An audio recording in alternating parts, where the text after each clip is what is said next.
কি অবস্থা বলাবান, কেমন আছো সবাই? আজকে আমরা কেমিস্ট্রি একটা নতুন চ্যাপ্টার শুরু করতে যাচ্ছি। চ্যাপ্টারটার নাম হচ্ছে পরিমাণগত রসায়ন। চ্যাপ্টারটা আমাদের সেকেন্ড পেপার, দ্বিতীয় পত্রের হচ্ছে থার্ড চ্যাপ্টার। সো এই পুরা প্লেলিস্ট জুড়ে আমরা এই চ্যাপ্টারের অনেকগুলা থিওরি নিয়ে ডিটেলস আলোচনা করব, ম্যাথসগুলো করব, ডিটেলসে ম্যাথ করব, শর্ট ট্রিক ইউজ করে বা শর্টকাটে কীভাবে ম্যাথগুলো করা যায়, এই পুরা জিনিসটা হচ্ছে আমরা এই জার্নিতে দেখব। তো একটা কথা বলি চ্যাপ্টারটা সম্পর্কে, মেইনলি এই চ্যাপ্টারটা মোস্টলি ম্যাথ রিলেটেড একটা চ্যাপ্টার, প্রচুর ম্যাথ পাবা। ব্রডলি বলতে গেলে 4 বা 5 টাইপের ম্যাথ আছে, ঠিক আছে? এবং আমার এই চ্যাপ্টারটা খুব ফেভারিট ছিল। রিজনটা হচ্ছে খুবই সিম্পল, কারণ বোর্ড পরীক্ষাগুলোতে নর্মালি হয় কি, ব্রড কোশ্চেন যখন তুমি অ্যান্সার করো তখন তোমাকে ফুল মার্কস দেয় না টিচাররা। ধরতে পারে যে এখানে হয়তো বা তুমি ইনফরমেশনটা দাও নাই, এখানে লেখা ভুল হয়েছে, বাট তুমি যদি ম্যাথ রিলেটেড কোশ্চেনগুলোকে টাচ করো এবং ওগুলাকে সলভ করো, তো ম্যাথের অ্যান্সার হলে ভিতরে ভুল না থাকলে সারা পুরা নাম্বার দিয়ে দেয়। সো এইটা একটা প্লাস পয়েন্ট, দ্যাটস ওয়াই এই চ্যাপ্টারটা খুব ফেভারিট থাকে সবার, কজ এই চ্যাপ্টারে মোস্টলি ম্যাথ রিলেটেড কোশ্চেনই আসে, কিছু কিছু থিওরি রিলেটেড কোশ্চেন আসে। আমরা আমাদের পুরা চ্যাপ্টার পড়ানোর সময় এই জিনিসগুলো তোমাদেরকে স্টেপ বাই স্টেপ প্রোভাইড করা হয়েছে। কখন যে কিছু কিছু লেকচার তোমরা পাবা যেগুলো ডেডিকেটেডলি থিওরির বেসিকে, কিছু কিছু লেকচার আছে যেগুলোকে আমরা শুধুমাত্র ম্যাথ বা তার সাথে তার রিলেটেড থিওরি দিয়ে পড়িয়েছি। ম্যাথের মধ্যে আবার তুমি যদি সৃজনশীল কীভাবে সলভ করবা, তুমি পরীক্ষায় যদি অবজেক্টিভ আসে তাহলে কীভাবে সলভ করবা, এই সব জিনিসটা তোমাকে এই প্লেলিস্টে শেখানো হবে। সো আশা করি যাদের যাদের পরিমাণগত রসায়ন চ্যাপ্টারটাতে প্রবলেম ছিল তারা আমাদের সাথে জার্নিটা শুরু করো, এবং লাস্ট পর্যন্ত থাকলে তুমি আসলে মোটামুটি একটা প্রো লেভেলে চলে যেতে পারবা। কোশ্চেনগুলো আসলে অ্যাটলিস্ট অ্যাটেম্প নিতে পারবা, এবং এইখান থেকে বোর্ডে আসে যে কোশ্চেনগুলো সেগুলো তুমি সলভ করতে পারবা, ঠিক আছে? তো চলো আমরা শুরু করি আমাদের জার্নিটা। প্রথমে এই চ্যাপ্টার পড়ার জন্য আমাদের কিছু জিনিস মনে রাখতে হবে বা কিছু জিনিস জেনে রাখা দরকার। সেটা হচ্ছে কিছু কিছু মৌলের নাম এবং তাদের করসপন্ডিং। আমরা যদি একটু হাইলাইটার পেন নিয়ে নিই, ওকে। সো আমরা হচ্ছে মৌলের নাম জানবো এবং তাদের ডেডিকেটেড পারমাণবিক ভর আছে, এই জিনিসগুলো আমাদের একটু জানতে হবে। তোমরা আমার পিসে বোর্ডে দেখতে পাচ্ছ যে এখানে সম্ভবত 24টার মতো এলিমেন্টসের নাম আমরা দিয়েছি। তো এই জিনিসগুলো আমাদের একটু জানতে হবে। প্রথমে তুমি একটু খেয়াল করো আমাদের এখানে কি কি আছে। হাইড্রোজেন আছে যার ভর হচ্ছে গিয়ে তোমার 1, কার্বন আছে যার ভর 12, তোমার কাছে এখানে পটাশিয়াম, সোডিয়াম, অ্যালুমিনিয়াম 16, এগুলো হচ্ছে 23, 24, 27, এবং লাস্টে আছে আয়োডিন। আয়োডিন কিন্তু প্রচুর ইউজড হবে। তারপরে এই পাশে ম্যাঙ্গানিজ খুব কম ইউজড হয়। আমি একটা কাজ করতে পারি, আমি তোমাদেরকে একটা হেল্প করে দিতে পারি, আমি হচ্ছে কিছু যৌগের নাম দাগায় রাখতে পারি। তোমরা যখন পুরা চ্যাপ্টার আমাদের সাথে জার্নিতে পড়ে যাবা তখন দেখবা এই মৌলগুলো তোমাকে হরহামেশা ইউজ করতে হচ্ছে। এবং টু বি অনেস্ট এই চ্যাপ্টারটা করার সময় কিছু কিছু পার্টিকুলারলি যৌগের অ্যাটমিক মাস তোমার না মেমোরাইজড হয়ে যাবে। যেমন সোডিয়াম কার্বনেট, আমরা যদি বলি যে Na2CO3, এই যৌগটার আণবিক ভর দেখবে একটা সময় তুমি দেখার সাথে সাথে বলে দিচ্ছ 106। এরকম অ্যাকচুয়ালি অনেকগুলো যৌগ থাকবে যেগুলো তোমার অ্যাকচুয়ালি মেমোরাইজড হয়ে যাবে, এবং এটা দরকার। কারণ আমরা যখন অবজেক্টিভ করব তখন আমাদেরকে যদি ছোট জিনিস মানে একটা সোডিয়াম কার্বনেটের ভর যদি বের করতেই টাইম চলে যায়, আমরা এখান থেকে আসলে সলভ করার টাইমই পাবো না। তো এইগুলা অ্যাভয়েড করার জন্য আমার প্রথম সাজেশন হচ্ছে, এখানে আমরা 24টা মৌল দিয়েছি, ট্রাই করো এই 24টা যেন পুরা ঠুটস্থ করে ফেলা যায় পুরা জাস্ট ইন্টারমিডিয়েট লাইফের জন্য। আমরা সেই প্রথম থেকে বলি, মানে তোমরা যখন ইন্টারমিডিয়েট ফার্স্ট ইয়ারে ওঠো বা 9-10-এ যখন থাকো, টিচাররা কিন্তু প্রথমেই ট্রাই করে মৌলের নাম, সংকেত এবং তার করসপন্ডিং পারমাণবিক সংখ্যা তোমাদেরকে মেমোরাইজ করানোর।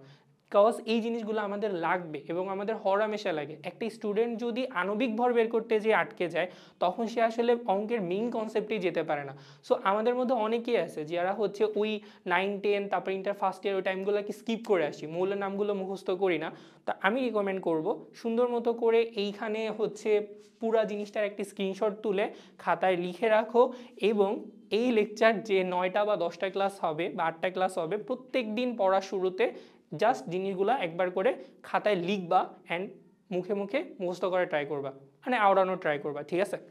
তো এইখানে আমাদের সবথেকে বেশি লাগে হচ্ছে সোডিয়াম, যার আণবিক ভর হচ্ছে 23, তারপরে ম্যাগনেসিয়াম যেটা 24, অ্যালুমিনিয়ামটাও লাগে 27, ক্লোরিন হচ্ছে 35.5, তারপরে আয়োডিন হচ্ছে 127, এরপরে হচ্ছে গিয়ে তোমার ক্রোমিয়াম খুব কম লাগবে, সোডিয়াম হচ্ছে গিয়ে 40, তারপরে হচ্ছে গিয়ে আয়রন 55.5, অনেক সময় এটা 56ও ইউজ করা হয়, কিছু কিছু বইতে আছে 55.5 ইউজ করে, কিছু কিছু বইতে 56 ইউজ করে।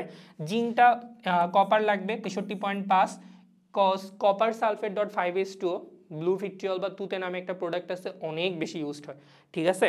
তারপরে এখানে সালফার ছিল আমাদের 32, ওটা তো মনে রাখবাই। আর হচ্ছে এই যে মার্কারি, যেটা হচ্ছে 200, কিছু 2-3টা অঙ্ক আছে যেখানে এটা লাগবে। একটা কথা বলি, নর্মালি এই যে তোমার যৌগগুলো দিছো তার মধ্যে প্রথম 20টা বা 19টা আছে, এগুলো তোমাকে মেমোরাইজ করে রাখা দরকার। যদি এমন কোনো আননোন যৌগ পরীক্ষায় প্রোভাইড করে যেটা নর্মালি ইউজড হয় না, সেইটার অ্যাটমিক মাস তোমাকে কোশ্চেনে বলে দেওয়া থাকবে। যদি এরকম কোনো যৌগ ইউজ করে, যেমন প্লাটিনাম, যেটা আমরা সবসময় মনে রাখি না, তো ওগুলা কোশ্চেন ব্যাংক খুললে বা তুমি যদি প্রিভিয়াস বোর্ড কোশ্চেনগুলো খেয়াল করো, দেখবা কোশ্চেনের মধ্যে ইনফরমেশনটা তোমাকে দেওয়া আছে। এই সেম কাজটা কিন্তু তুল্য সংখ্যার বেলাও হয়। তো যারা অ্যাকচুয়ালি আমাদের সাথে লেকচারটা প্রথম থেকে শুরু করতেছো, ধরে নিলাম তুমি ফার্স্ট ইয়ার স্টুডেন্ট, তুমি এখনও তুল্য সংখ্যা কী জিনিস জানো না, তারপরে হচ্ছে আণবিক ভরটা তো অবশ্যই জানো, তো এই টাইপের ওয়ার্ড যারা শুনতেছো তারা হচ্ছে ভরকে যাবা না, কজ আমরা এই পুরা সিরিজে এই ওয়ার্ডগুলো সম্পর্কে অনেক অনেক অনেক জোসভাবে জিনিসগুলো বোঝার ট্রাই করব এবং পুরা ডিটেলস কনসেপ্টটা নিব, ঠিক আছে। তো ভয় পাবা না, এগুলো আমাদেরকে পুরো চ্যাপ্টার জুড়ে অনেকবার ইউজ করতে হবে। আমি চাচ্ছি তোমাদেরকে ফার্স্টে একটু একটু করে বলতে এবং পরবর্তীতে জিনিসটার সাথে খুব ভালোভাবে পরিচিত হইতে। দ্যাটস ওয়াই আমি হচ্ছে টার্মোলজিগুলো প্রথম থেকে অল্প অল্প করে বলা শুরু করব, ঠিক আছে। এই হচ্ছে আমাদের পুরা প্রয়োজনীয় 24টা মৌল এবং তাদের আণবিক ভর। প্লিজ স্ক্রিনশট তুলে খাতায় লিখে রাখবা এবং সুন্দর মতো করে প্রত্যেক দিন লেকচারটা করার আগে এটাকে একবার চোখ বোলাবা, দেখবা 6-7 দিন পরে অটোমেটিকলি তোমারও মেমোরাইজড হয়ে গেছে। ওকে, সো আমরা পরবর্তীতে যাই। এবার আসো আমরা একটু কথা শুনি। আজকে আমাদের প্রথম লেকচার, অনেক জিনিস সম্পর্কে আমরা হচ্ছে কিছু মানে পুরা হিস্ট্রি বলতে পারো যে টেইলার টাইপের হচ্ছে এই চ্যাপ্টারের টেইলারটা আমরা আজকে দেখবো, অ্যান্ড তারপরে হচ্ছে আমরা মেইন সিনেমা এন্ট্রি করব। চ্যাপ্টারে আমরা হচ্ছে মেইনলি 5টা সেগমেন্ট নিয়ে আলোচনা করব। আমি একটু লিখি কী কী সেগমেন্ট নিয়ে আমরা দেখব। প্রথমে তুমি হচ্ছে এখানে পড়বা, এই কালার দিয়ে দেখলে তুমি কিছু বুঝবা না, কালার চেঞ্জ করি। ওকে, তো প্রথমে আমরা হচ্ছে চ্যাপ্টারে যে জিনিসগুলো পড়বো সেটা হচ্ছে মোল সংখ্যা রিলেটেড টপিক। আমাদের মোল সংখ্যা রিলেটেড কী জিনিস, মোলার আয়তন কী জিনিস, যৌগের বিভিন্ন অবস্থা এগুলো আমরা পড়ব। তারপরে আমরা হচ্ছে এই চ্যাপ্টারের একটা অন্যতম ইম্পর্টেন্ট টপিক, সেটা হচ্ছে স্টিওসিওমেট্রি, অর্থাৎ আমরা বিভিন্ন টাইপের রাসায়নিক বিক্রিয়া রিলেটেড ম্যাথগুলা করব। এখানে রাসায়নিক বিক্রিয়ার সমতা এবং তার ম্যাথ, রাসায়নিক বিক্রিয়ার সমতা এবং এই সম্পর্কিত ম্যাথ, বিক্রিয়া সমতাকরণ এবং এই রিলেটেড ম্যাথস আমরা এই চ্যাপ্টারে করব, ঠিক আছে, ও ম্যাথ। এবং এটার শেষে আমরা পড়ব হচ্ছে লিমিটিং বিক্রিয়া, লিমিটিং বিক্রিয়া, ঠিক আছে। নেক্সট আমরা এই চ্যাপ্টারে কি পড়ব, এই চ্যাপ্টারের পরবর্তীতে আরও 3টা টপিক তোমার আলোচনা করতে হবে, সেটা হলো অ্যাসিড ও ক্ষারের টাইট্রেশন এবং এই টাইট্রেশন রিলেটেড ম্যাথ, টাইট্রেশন এবং প্রশমন বলে যেটাকে, এবং এই রিলেটেড ম্যাথ। তারপরে হচ্ছে আমাদের পড়ব লাস্টে জারণ ও বিজারণ সংক্রান্ত ম্যাথ। তো এইখানে টোটাল 5টা টপিক আছে। যারা হচ্ছে এইচএসসি এই যে সামনে কয়েকদিন পর পরীক্ষা, দ্যাট মিনস সেকেন্ড ইয়ারে যারা আসো তাদের জন্য এই 5টা টপিকই আছে। পুচকে যারা আসো, দ্যাট মিনস 26 ব্যাচ, তার পরবর্তী বছরে তাদের জন্য ফুল সিলেবাসে আমাদের আরেকটা টপিক অ্যাড হয়, সেটা হচ্ছে গিয়ে তোমার বিয়ার ল্যাম্বার্ট ল সম্পর্কিত ম্যাথ। এবং তোমাকে যদি বলা হয় যে এই পুরা চ্যাপ্টারগুলোতে আসলে কি নিয়ে এরা ডিল করছে বা আমরা কি শিখবো এখান থেকে, মোদ্দা কথায় তুমি এখানে শিখবা, তুমি যখন ল্যাবরেটরিতে যাও তখন তোমাকে মানে তুমি যখন ল্যাবরেটরিতে যাবা তখন ইনস্ট্রুমেন্টের গায়ে অনেক সময় ঘনমাত্রা লিখে দেওয়া থাকে, কাইন্ড অফ বলতে পারো প্রত্যেকটা জিনিস প্রকাশ করার ডিফারেন্ট ওয়ে তুমি এই চ্যাপ্টারে শিখবা, ঠিক আছে। এবং মজার বিষয় হচ্ছে এখানে একটা টপিক আমরা লিখি নাই, সেটা হচ্ছে আমার কাছে দেখা সব থেকে ঝামেলার টপিক, মানে নর্মালি আমার কাছে না, তোমাদের কাছে ঝামেলা লাগে, কারণ অনেকে হচ্ছে ডিটেলস না বুঝে না সুজাস সূত্র মুখস্থ করে ম্যাথ করো, দেন একটু প্যাঁচাই দিলে আর পারো না। ঘনমাত্রার ইউনিট কনভার্সন, এই টপিকটা আমরা হচ্ছে পড়ব এবং এটা অনেক বড়োভাবে সুন্দর করে ডিটেলসে আমরা বোঝার ট্রাই করব। তো আমাদের এই পুরো চ্যাপ্টারে টোটাল 7টা টপিক নিয়ে মেইনলি আমাদেরকে পড়ালেখা করতে হবে। এইটা অপশনাল কিছু ব্যাচের জন্য, কিছু ব্যাচের জন্য এগুলো নাই। তো আমরা হচ্ছে মেইনলি এই যে প্রথম যে 6খানা টপিক এই দিকে মেইনলি বেশি ফোকাস করব। ওকে, তো যেটা বলতেছিলাম, প্রথমে আমরা মোল সংখ্যা, মোলার আয়তন এবং এই রিলেটেড যে কথাবার্তা আছে সেগুলোর সাথে নিজেদেরকে ইউজ টু করাবো এবং ম্যাথসগুলো করবো। ছোট ছোট ম্যাথ আসে, এগুলো সাধারণত বুয়েট অথবা অন্যান্য ইঞ্জিনিয়ারিং ইউনিভার্সিটিগুলোতে অবজেক্টিভ আসে, বোর্ডে অবজেক্টিভ আসে পুরা এই পার্টটা থেকে। দেন এই যে রাসায়নিক বিক্রিয়া সমতা এবং তার ম্যাথ, এটাকে আমরা স্টিওসিওমেট্রি বলবো, গুণগত রসায়ন পরিমাণগত রসায়নের যে একটা বিশাল পার্ট এখানে আমরা শিখবো। এইটা হলো সিকিউ এর জন্য মেইনলি ইম্পর্টেন্ট, মানে এখানে তুমি নর্মালি সিকিউ রিলেটেড ম্যাথসগুলো বেশি পাবা। লিমিটিং বিক্রিয়ার্ক ওরকম খুব বেশি ইম্পর্টেন্স দুনো সাইড থেকেই। ঘনমাত্রা ইউনিট কনভার্সন, এটা অ্যাকচুয়ালি অ্যাডমিশনের জন্য সব থেকে বেশি ইম্পর্টেন্ট এবং বোর্ডে আসলে তোমার সাধারণত অবজেক্টিভে আসবে, বাট বলতে পারো এই ঘনমাত্রা ইউনিট কনভার্সন টপিকটা পুরোটাই অ্যাডমিশনের জন্য অনেক বেশি বেশি বেশি ইম্পর্টেন্ট।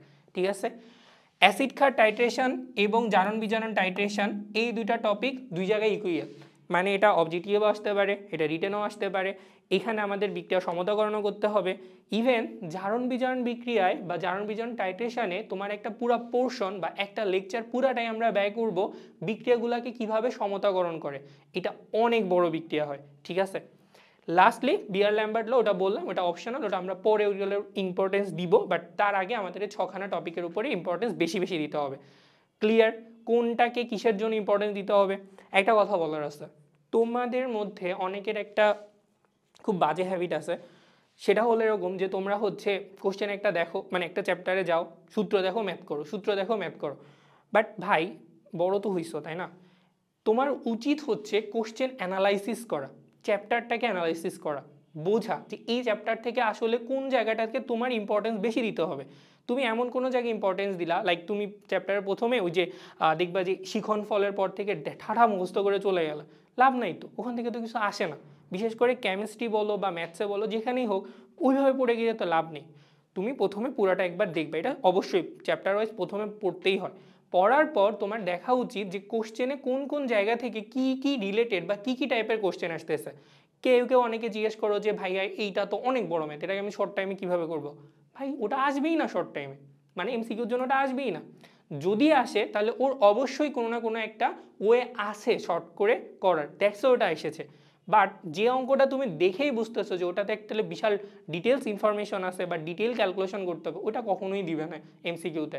সো তুমি মোটামুটি শিওর থাকতে পারো যে ওটা আসবে না। তাহলে ওটাকে কিসের জন্য প্রিপারেশন নিতে হবে? ওইটাকে সিকিউয়ের জন্য প্রিপারেশন নিতে হবে। দেন আরও একটা কথা, আমার হচ্ছে কয়েকটি স্টুডেন্ট ছিল, ওদের হলো খুব ভালো লেভেলের না কোশ্চেন অ্যানালাইসিস করতে পারতো, মানে ওরা হচ্ছে 4-5 বছরের কোশ্চেন দেখলে ওরা বলে দিতে পারতো যে ভাইয়া এই পরের বছর এটা আসতে পারে, বা ওর নিজের মনে হইতো যে ঠিক আছে এই নেক্সট ইয়ার এখান থেকে আসলে এই টাইপের কোশ্চেন আসবে। তা আমি চাই তোমরা সবাই ইচ অ্যান্ড এভরিওয়ান ঠিক এই গুণটা অ্যাকচুয়ালি নিজেদের মধ্যে গ্রো করার ট্রাই করো। যত ভালো তুমি চ্যাপ্টারের কোথা থেকে কোশ্চেন আসতেছে এই টপিকটা জানতে পারবা বা এই টপিকটা নিজের মাথায় আনতে পারবা, তুমি না অনেক টেনশন ফ্রি থাকবা এবং খুব এলোমেলো না দৌড়ানো থেকে খুব স্ট্রিট ফরওয়ার্ডভাবে তুমি চলতে পারবা। ঠিক আছে, তো যাই হোক, মোরাল অফ দ্য স্টোরি, এই পুরো টপিক্সের মধ্যে 6খানা টপিক নিয়ে ডিল করতে হবে। তো 6টা টপিকের সেগমেন্ট বাই সেগমেন্ট সূত্রগুলো মাথায় আনবা, প্রত্যেকটা সেগমেন্টের জন্য কি কি কথা মনে রাখতে হয়, কি কি টপিক্সে বেশি ইম্পর্টেন্স দিতে হয় সেটা মনে রাখবা। এবং অবশ্যই আমি যতগুলো ম্যাথ করাবো সেগুলো তো করবা, যেখান থেকে বাকি ম্যাথগুলো করতে বলবো সেগুলো করে ফেলবা, তাইলে দেখবা চ্যাপ্টারটা পুরো পানির মতো হয়ে গেছে। ঠিক আছে, ওকে। তো প্রথমেই আসো মোল। মোল কি জিনিস বলো? কেউ কি শুনছি মোল কি জিনিস আজ পর্যন্ত? দেখো, আমরা সম্ভবত 9-10-এ একটা টপিক ছিল মৌলিক একক যৌগিক একক, মানে পদার্থ আমাদের কাছে মৌলিক একক কী আছে, যৌগিক একক কী আছে, এখান থেকে অ্যাকচুয়ালি মোলের কনসেপ্টটা শুরু। তো আমাদের ছিল 7টা মৌলিক একক ছিল, আমি যতটুকু মনে আসছে আমার 7খানা মৌলিক একক ছিল। তো তার মধ্যে দৈর্ঘ্যের একক ছিল মিটার, এরকমভাবে তোমার প্রত্যেকটার এক একটা করে ইউনিট ছিল, তাপমাত্রার একক কেলভিন, এরকমভাবে পদার্থ পরিমাপের একক ছিল মোল। কিসের একক? এখানে আমরা লিখতে পারি যে ছোট করে পদার্থ পরিমাপের একক হচ্ছে গিয়ে মোল, পরিমাপের ইউনিট বা একক হলো মোল। এখন কথা হচ্ছে এই মোল মানে আসলে কি জিনিস? এই মোল মানেটা হচ্ছে, দেখো উপরে লিখে দেওয়া আছে, পদার্থের যত গ্রাম ভরের মধ্যে 6.02 × 10⁻23 সংখ্যক পদার্থের যত গ্রাম ভরের মধ্যে 6.02 × 10⁻23 সংখ্যক অণু, পরমাণু, আয়ন অথবা যে কোনো এই টাইপের যে জিনিসটা অণু থাকতে পারে, পরমাণু থাকতে পারে, আয়ন থাকতে পারে, উপস্থিত থাকে তত গ্রাম ভরকে ওই পদার্থের 1 মোল বলে। কি বললাম দেখো, জিনিসটা আসলে একটু কনফিউশন লাগতে পারে যারা আসলে মোলটা কখনোই জানো না, বাট অ্যাজিউম করে নেওয়া হয় যে একটি স্টুডেন্ট যদি, তোমরা যারা এখন এই ভিডিওটা দেখতেছো তারা সবাই মোটামুটি ইন্টার ফার্স্ট ইয়ারের স্টুডেন্ট অথবা ইন্টার সেকেন্ড ইয়ারের স্টুডেন্ট অথবা 9-10 তো আমরা পড়ে আসছি, তখন আমাদের মোল সম্পর্কে এই আইডিয়াটা হালকা করে পুশ করে দেওয়া হয় আমাদের মাথার মধ্যে। সো আমরা এখন ওই তাই আমি ধরেই নিতে পারি যে তোমরা আসলে মোলগুলো সম্পর্কে কিছুটা হলেও নলেজ রাখো। তো এটাই বলা হয়েছে যে পদার্থের পরিমাপের একক হচ্ছে মোল, এবং এই মোল বলতে কি বোঝায় যে খুব সুন্দর মতো করে ছোট্ট একটা সংজ্ঞা, পদার্থের যত গ্রাম ভরের মধ্যে 6.02 × 10⁻23 সংখ্যক অণু, পরমাণু, আয়ন থাকে তত গ্রাম ভরকে ওই পদার্থের 1 মোল বলে। এই যে নাম্বারটা 6.02 × 10⁻23, এইটাকে এই নাম্বারটা দিছিলেন বিজ্ঞানী অ্যাভোগাড্রো, দ্যাটস এটাকে বলা হয় অ্যাভোগাড্রোর নাম্বার, এবং এটাকে প্রকাশ করা হয় এন তার নিচে ছোট করে এ দ্বারা, এ রিপ্রেজেন্টস ফর অ্যাভোগাড্রো সংখ্যা। নাম্বারটা কিন্তু আসলে অনেক বড় একটা সংখ্যা।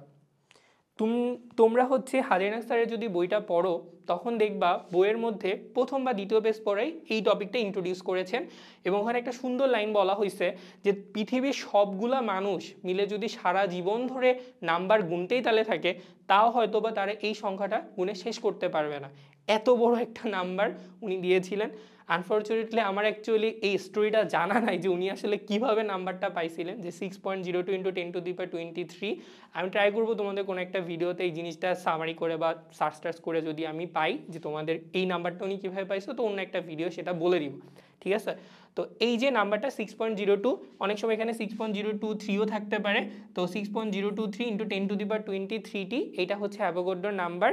কোনো পদার্থের যত গ্রাম ভরে এত সংখ্যক অণু, পরমাণু বা আয়ন থাকে তাকে বলা হয় ওই পদার্থের 1 মোল। এটাকে একটু ফ্যামিলিয়ার করে তোমাদের সাথে। মনে করো আমরা হাইড্রোজেন নিলাম, তো হাইড্রোজেনকে একা একা আছে, তার মানে এটা হচ্ছে একটা পরমাণু অবস্থায় আছে, তাই না? তারপরে তুমি মনে করো বললা যে ভাই আমি H2 নিব, তাহলে এটা কি অবস্থায় আছে? হাইড্রোজেন অণু অবস্থায় আছে।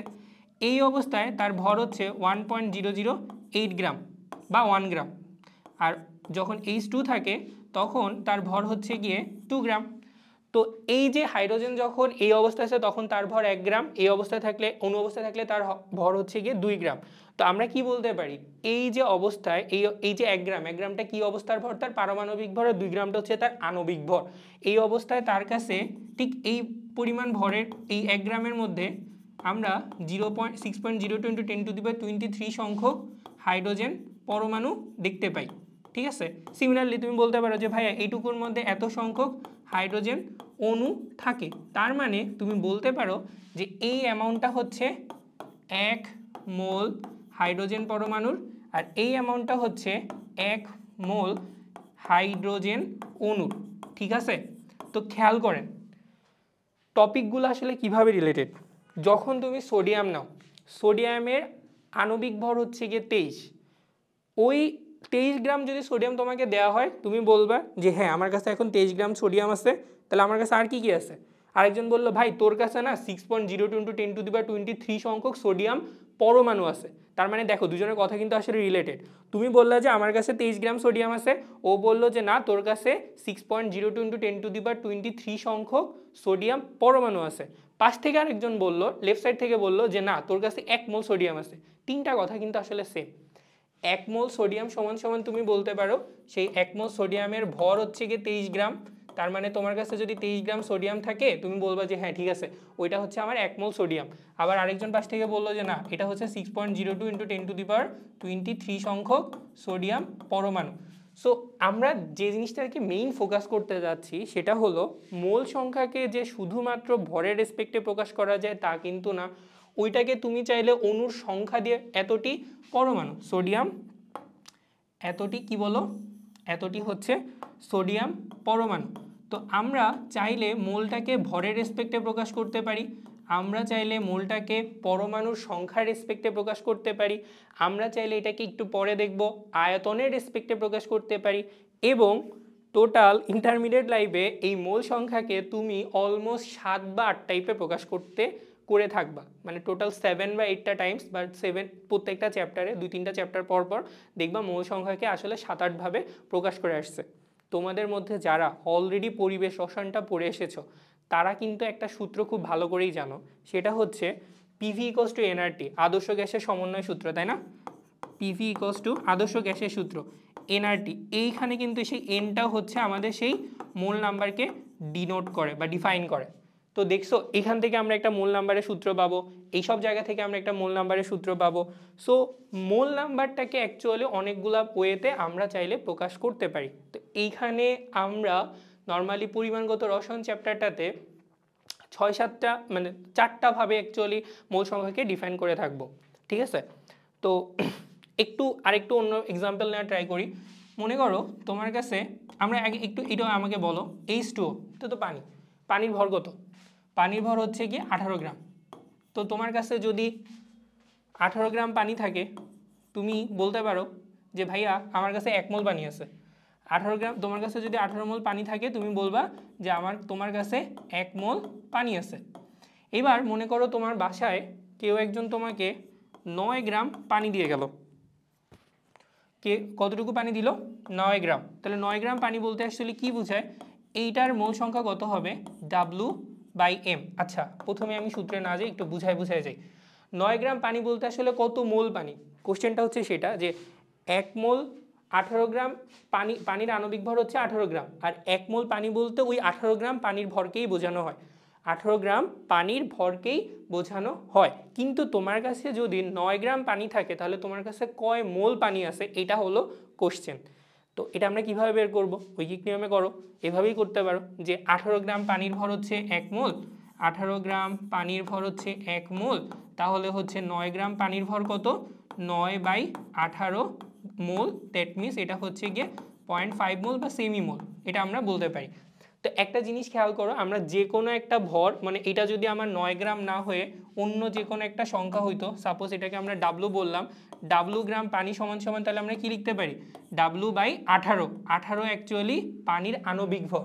তাহলে কোনো সংখ্যাকে যদি আমরা তার আণবিক ভর দিয়ে, মানে কোনো বস্তুর ভরকে যদি তার আণবিক ভর দিয়ে ভাগ করা হয় তাহলে আমরা মোল নাম্বারটা পেয়ে থাকি। বুঝতে পারছি? এইটা হচ্ছে মোল সংখ্যা প্রকাশ করার প্রথম কোনো একটা শর্ত বা সূত্র, ঠিক আছে? নেক্সট সূত্রটা ধরো, আরেকটা সূত্র ডেভেলপ করে তোমাদেরকে দিয়ে। কেউ বললো যে এই 18 গ্রামে অ্যাকচুয়ালি কতটি অণু আছে? একটু আগে বলে আসছি না যে 1 মোল সমান 6.02 × 10⁻23।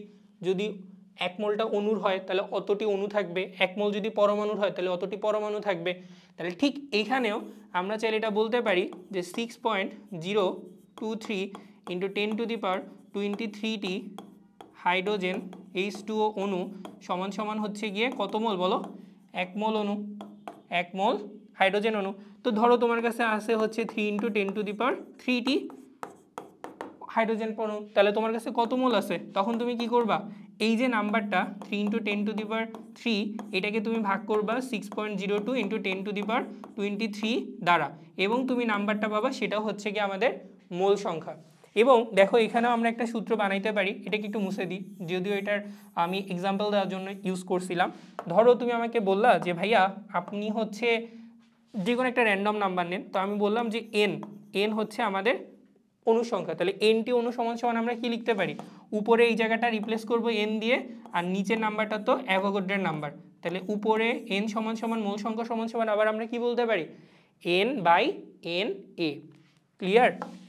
তাহলে আমরা এখন এই কনক্লুশন, এখানে দুইটা সূত্র আমরা পেয়ে যাচ্ছি, একটু খেয়াল করো। সূত্রটা হচ্ছে মোল সংখ্যা সমান সমান, তুমি বলতে পারো N সমান সমান W/m, আবার তুমি বলতে পারো N/Na, অর্থাৎ মোল নাম্বারকে কেউ একবার ভরের রেসপেক্টে প্রকাশ করতেছে, মোল নাম্বারকে কেউ কিসের রেসপেক্টে প্রকাশ করতেছে বলো? মোল নাম্বারকে তুমি চাইলে প্রকাশ করতে পারো ভরের রেসপেক্টে। কি ব্যাপার, পাখা চলে আসলো কোথা থেকে? ওকে, সরি, উল্টাপাল্টা কিছু একটা চাপ দিয়ে বলছিলাম। তাহলে এটা হচ্ছে গিয়ে ভরের রেসপেক্টে প্রকাশ করতে পারো, আর এটা হলো অণুর সংখ্যার রেসপেক্টে। অণুর সংখ্যা বলাটা ভুল, কেউ কেউ এসে এটাকে পরমাণু সংখ্যাও তো বলতে পারে, তাই না? আবার এটাকে কেউ কেউ আয়নের সংখ্যা রেসপেক্টেও বলতে পারে। তুমি তোমার ইচ্ছা মতো প্রকাশ করতে পারো, তোমার ইচ্ছা মতো না, ম্যাথে যেভাবে চাইবে সেভাবে তুমি প্রকাশ করতে পারো। ক্লিয়ার? বুঝতে পারছি? তো পুরো টপিকসটা সামারি হচ্ছে আমাদেরকে মোল সংখ্যা, আমাদের মোলের কনসেপ্টটা ছিল যে পদার্থ পরিমাপের ক্ষুদ্রতম ইউনিট বা পদার্থ পরিমাপ করার ইউনিটটাই হচ্ছে মোল। এক মোল বলতে বোঝায় ওইখানে একটা সার্টেন নাম্বার অ্যামাউন্ট অণু পরমাণু বা আয়ন থাকতে পারে, সেটা হলো গিয়ে তোমার অ্যাভোগাড্রোর নাম্বার। যদি ওই পরিমাণ অ্যামাউন্ট না থাকে, অন্য কিছু থাকে, তখন হচ্ছে গিয়ে আমাদের ভর থাকলে ভরের রেসপেক্টে মোল সংখ্যা বের করতে হবে। যদি অণু সংখ্যার অ্যামাউন্ট দেওয়া থাকে তাহলে অ্যামাউন্টের রেসপেক্টে মোল সংখ্যা বের করতে হবে। ক্লিয়ার? ওকে, নেক্সটলি আমরা আরেকটু জিনিস জানি। দেখো, মোল সংখ্যা বের করার দুইটা সূত্র তোমাকে শেখানো হইল, W/m, N/Na। নিচে বড় হাতের M হচ্ছে আণবিক ভর। সেকেন্ডলি আমাদের এখানে একটা টপিক খুব বেশি ইউজ হবে, সেটা হলো মোলার আয়তন। কি ইউজ হবে বলো? মোলার আয়তন। আমাদের পদার্থ সাধারণত তিনটা ভৌত অবস্থায় থাকতে পারে, অবশ্য পদার্থের অবস্থা চারটা। কি কি বলতো?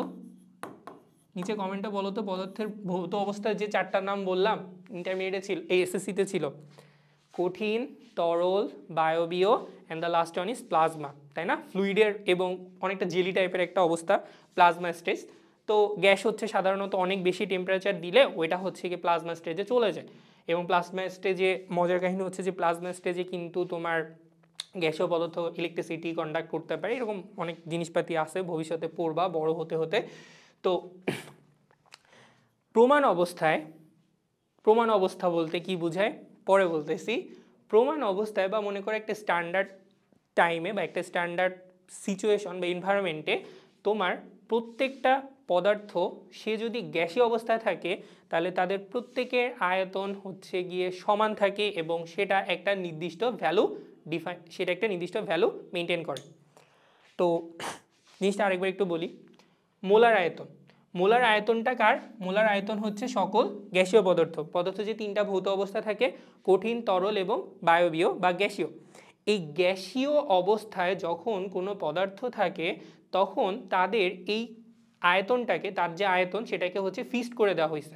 কিসের বেসিসে ফিক্সড করছে? একটা পার্টিকুলারলি ফিক্সড এনভায়রনমেন্ট বা ফিক্সড কন্ডিশনের রেসপেক্টে ওটাকে ফিক্স করে দেওয়া হয়েছে। যে জিনিসটা অনেকটা এইভাবে চিন্তা করতে পারো যে লাইক তুমি যে রুমের মধ্যে আছো সেই রুমের একটা টেম্পারেচার আছে, সেই রুমের বাতাসের একটা চাপ আছে, এই দুইটাকে যখন ফিক্স করে দিচ্ছ, অর্থাৎ রুমের টেম্পারেচার মনে করো তুমি 25 ডিগ্রি রেখে দিয়েছো এবং ওই রুমের মধ্যে যে বায়ুর চাপটা হবে সেটাও তুমি ফিক্স করে রাখছো, সাপোজ 3 atm। এই অবস্থায় তোমার রুমের মধ্যে যদি কোনো গ্যাসীয় পদার্থ থাকে তাহলে সে যে আয়তনটা দিবে ওরা হচ্ছে সেই জিনিসটাকে ফিক্স করে দিছে। এখন এই যে 25, 3 বললাম এরকমটা না, যে স্ট্যান্ডার্ড সিচুয়েশনটাকে ওরা ফিক্স করছে সেটা হলো এসটিপি। স্টিপির ফুল ফর্ম হচ্ছে স্ট্যান্ডার্ড টেম্পারেচার অ্যান্ড প্রেশার। এই কেমিস্ট্রির যতগুলা বিক্রিয়া আছে সেই বিক্রিয়াগুলোকে ওরা যখন নিজেরা জেনারেট করছে, ওরা বলতে এখানে আমরা বলতে যাচ্ছি যে বিজ্ঞানীরা যখন হচ্ছে বিক্রিয়াগুলো করে দেখতো তখন দেখতো যে কিছু কিছু ফ্যাক্টর আছে, যেমন তাপমাত্রা বা পরিবেশের চাপ, এগুলো চেঞ্জ হয়ে গেলে এই মানগুলোও না চেঞ্জ হয়ে যায় বা বিক্রিয়ার প্রোডাক্টগুলো চেঞ্জ হয়ে যায়। তো এই জন্য ওরা হচ্ছে একটা মোটামুটি ফিক্সড স্টেজে বা ফিক্সড এনভায়রনমেন্টকে ওরা হচ্ছে ঠিক করে দেয়, সেটা হলো STP, standard temperature and pressure. এই সময়ে ওরা বলে যে আমরা যে টেম্পারেচারটা ইউজ করব সেটা হচ্ছে 0 ডিগ্রি সেলসিয়াস, যেটাকে আমরা কনভার্ট করলে কেলভিনে হয় 273 কেলভিন, এবং এই অবস্থায় যে প্রেশারটা থাকবে সেই প্রেশারটা হচ্ছে 1 atm। যদি তাহলে আমাদের সামারি কি দাঁড়াচ্ছে যে এসটিপি অর্থাৎ স্ট্যান্ডার্ড টেম্পারেচার অ্যান্ড প্রেশার এই সিচুয়েশনে বায়ুর তাপমাত্রা যদি 0 ডিগ্রি সেলসিয়াস বা 273 কেলভিন এবং ওই স্থানের বায়ুর চাপ যদি 1 atm হয়, সেই ক্ষেত্রে আমাদের ওই অবস্থায় প্রত্যেকটা গ্যাসীয় পদার্থ বলতে মনে করো তুমি 1 মোল হাইড্রোজেন গ্যাস নিলা, তুমি 1 মোল ক্লোরিন গ্যাস নিলা, অথবা তুমি আর কি নিতে পারো বলো, তুমি চাইলে 1 মোল কার্বন ডাইঅক্সাইড গ্যাস নিতে পারো। এই যে প্রত্যেকটা গ্যাসীয় পদার্থ না, সবগুলো গ্যাসীয় পদার্থের মোলার আয়তন সমান, প্রত্যেকটা গ্যাসীয় পদার্থের আয়তন সমান হবে এবং সেটা হবে 22.4 লিটার, 22.4 বা 22,400 মিলিলিটার। এইটা না ফিক্সড, তুমি যে গ্যাসীয় পদার্থই নাও না কেন, এই এসটিপি বা স্ট্যান্ডার্ড টেম্পারেচার অ্যান্ড প্রেশার এই সিচুয়েশনে প্রত্যেকটা গ্যাসীয় পদার্থের যাকেই নাও না কেন, হাইড্রোজেন নাও, অক্সিজেন নাও, ফ্লোরিন নাও, কার্বন ডাইঅক্সাইড নাও, হাইড্রোজেন ডাইসালফাইড নাও, এরপরে আর যা যা খুশি তুমি যারাই নাও না কেন, সবার মোলার আয়তন হবে 22.4 লিটার বা 22,400 মিলিলিটার। এটি কি বুঝতে পারছি? এটা কিন্তু একটা ফিক্সড কন্ডিশন। ক্লিয়ার? এখন কোশ্চেন হতে পারে যে ভাইয়া এইটাকে হচ্ছে স্ট্যান্ডার্ড ধরছে, যদি এটা চেঞ্জ হয়ে যায়, হ্যাঁ এইটা চেঞ্জ হওয়ার সাথে সাথে এই বেচারার ভ্যালুটাও সব জায়গায় চেঞ্জ হয়ে যাবে। ক্লিয়ার? বোঝা গেছে যে টিপির অবস্থা যখনই চেঞ্জ হয়ে যাবে, মনে করো তুমি বললা যে ভাই আমি হচ্ছে 30 ডিগ্রি সেলসিয়াস তাপমাত্রা আর হচ্ছে 5 ATM এই বায়ুচাপের জন্য গ্যাসের আয়তন বের করতে চাই, এবং তখন এই ভ্যালুটাও কিন্তু চেঞ্জ হয়ে যাবে। মনে রাখে যেন আমরা কিন্তু ম্যাথ করার সময় এই কেসটা, আমাদের যে সেকেন্ড টপিকটা ছিল রাসায়নিক বিক্রিয়া সংক্রান্ত ম্যাথ, ওইখানে কিন্তু আমরা এই জিনিসটা অনেকবার ডিল করব। ক্লিয়ার? দেখেন এখানে আরেকটা কথা বলার আছে, সেটা হচ্ছে তো আমরা কি দেখলাম যে 22.4 লিটার যদি আমি হাইড্রোজেন গ্যাস নিই এসটিপিতে, তাহলে তুমি বলতে পারো যে তুমি আসলে কয় মোল গ্যাস নিছো, তুমি আসলে 1 মোল গ্যাস নিছো। সিমিলারলি না, ধরো তোমাকে আমি বললাম যে না 22.4 লিটার না, আমি 10 লিটার গ্যাস নিছি, তাহলে এটা অ্যাকচুয়ালি কত মোল হবে এসটিপিতে? তখন তুমি কি করবা, এখানেও সে একই ঐকিক নিয়ম, 10কে 22.4 দিয়া ভাগ করবা, তাইলেই হইতেছে কি তোমার মোল নাম্বার চলে আসবে। তা আমি 10 বললাম না, আমি বললাম যে দেখো আমি 10 না, আমি হচ্ছে ভি লিটার নিলাম। তাহলে ভি লিটার নিলে হাইড্রোজেন গ্যাসের আয়তন এখানে কত হবে? V by 22.4। যদি ভি নেই, ঐকিক নিয়মে চলতেছে না 22.4 এর জন্য 1 মোল, তাহলে 1 এর জন্য কত আর ভি মেলের জন্য কত? V by 22.4। তাহলে দেখো এটাও কিন্তু তখন আমাদের মোল নাম্বারটাকে বের করবে। তাহলে আমরা এখানে আমাদের সেই বক্সটাকে আবার একটু বড় বানাইতে পারি। চলো কি কি পাইতেছি এবার, সূত্রগুলো আরেকবার একটু রিপিট করি। এন সমান সমান ভরের রেসপেক্টে হচ্ছে ডাব্লু বাই এম, অনুসংখ্যার রেসপেক্টে হচ্ছে এন বাই এন এ। এখন শিখলা আয়তনের রেসপেক্টে ভি বাই 22.4। কথা হচ্ছে ভাই এইরকম কি এসটিপি ছাড়া আর কোনো ফিক্সড এরকম অবস্থা নেই? হ্যাঁ আছে, টোটাল 3টা ম্যাক্সিমাম সময় ইউজড হবে, 4টা আছে বাট 3টাই সবসময় বেশি ইউজড হয়, তার মধ্যে আবার 2টা সব থেকে বেশি ইউজড হয়। মানে টোটাল স্টেজ আছে এরকম 4টা, মানে প্রচলিত, লাস্টের 2টা খুবই কম ইউজড হয়, সব থেকে বেশি ইউজ হবে এরকম 2টা স্টেজ। আমরা হচ্ছে পরের স্লাইডগুলোর মধ্যে ওটাকে ডিটেলসে বলে দিব, এখন না বলি। তো দ্যাটস ওয়াই তুমি কি করবা, তুমি এই সূত্র লেখার সময় এখানে লিখবা ভিএসটিপি। ভিএসটিপি মানে এসটিপি রেসপেক্টে তুমি ওটার আয়তন বের করবা, নিচে দিবা 22.4 দিয়ে ভাগ, তাহলে ওইটুকু আয়তনের জন্য কতটুকু মোল সংখ্যা পাবো সেটা ভ্যালু আমরা পেয়ে যাব। ক্লিয়ার? তাহলে আমরা 3টা সূত্র পাইলাম, একটা হচ্ছে ভরের রেসপেক্টে মোল সংখ্যা বের করতে পারলাম, অণুর সংখ্যা রেসপেক্টে মোল সংখ্যা বের করতে পারলাম, 3 নাম্বার হচ্ছে গিয়ে আমরা আয়তনের রেসপেক্টে মোল সংখ্যা বের করতে পারলাম। তো এতক্ষণ ধরে খুবই প্রিমিলার, খুবই কমন একটা কনসেপ্ট, যারা হচ্ছে চ্যাপ্টারটা নতুন করতেছিলা বা প্রথমে আজকেই প্রথম করতেছো তাদের জন্য এত ডিটেলসে বলা, যারা অলরেডি চ্যাপ্টারটা করে ফেলছো তারা তো খুব তাড়াতাড়ি জিনিসটা দেখে ফেলবে এবং নিজেরা বুঝতে পারবা, তাদের জন্য অ্যাকচুয়ালি পরবর্তী লেকচারগুলো সব থেকে বেশি ইফেক্টিভ হবে, কারণ হচ্ছে সেখানে আমরা আরও ডিটেলসে ম্যাথ এবং সিকিউরিটিকে সলভ করব। যারা একেবারে নুব, আজকেই যাদের প্রথম, তারা হচ্ছে এই পর্যন্ত আশা করি মোলের কনসেপ্ট, মোল সংখ্যা বের করার জন্য যে 3টা জিনিসের রেসপেক্টে, ভরের রেসপেক্টে ডাব্লু বাই এম, অনুসংখ্যার রেসপেক্টে এন বাই এন এ, আয়তনের রেসপেক্টে যে ভিএসটিপি বাই 22.4 লিটার, এই জিনিসগুলা তারা জানে মাথার মধ্যে খুব সুন্দরভাবে নিয়ে নিতে পারো। ঠিক আছে? নেক্সট আমরা ওকে, আচ্ছা নেক্সটে আমরা যে জিনিসটা পড়বো সেটা হলো, এতক্ষণ ধরে যা বলতেছিলাম সেটাকে ডিটেলস এখানে লিখে দেওয়া আছে, যে আধুনিককালে মোল ব্যাপক অর্থে ব্যবহৃত হয় এবং এখানে একটা এলিমেন্টসের নাম আমরা নিয়েছি C12 আইসোটোপের। এটা কি জন্য নিয়েছি এটা কি একটু পরে বলতেছি। কার্বন 12 আইসোটোপ, আচ্ছা তো এই যে আমি একটা মৌল নিলাম যে 1 গ্রাম হাইড্রোজেন সমান সমান 1 মোল হাইড্রোজেন পরমাণু, তারপরে 1 মোল পানি সমান সমান 18 গ্রাম পানি, 6.02 × 10⁻23 সংখ্যক পানির অণু, এরকম যে আমরা ক্যাটাগরাইজ করতেছি, এভাবে তো আসলে যে কোনো এলিমেন্ট দিয়ে করা যায় না। প্রথমে বিজ্ঞানীরা যেটা করেছেন ওনারা হচ্ছে একটা এলিমেন্টকে ফিক্স করছেন, সেটা হচ্ছে C12। এখন C12 এর পাশে আইসোটোপ লিখছে। আইসোটোপ কি জিনিস জানি তো, গুণগত রসায়নে পড়ছি না, যাদের প্রোটন সংখ্যা সমান কিন্তু ভর সংখ্যা আলাদা তাদেরকে বলা হয় আইসোটোপ।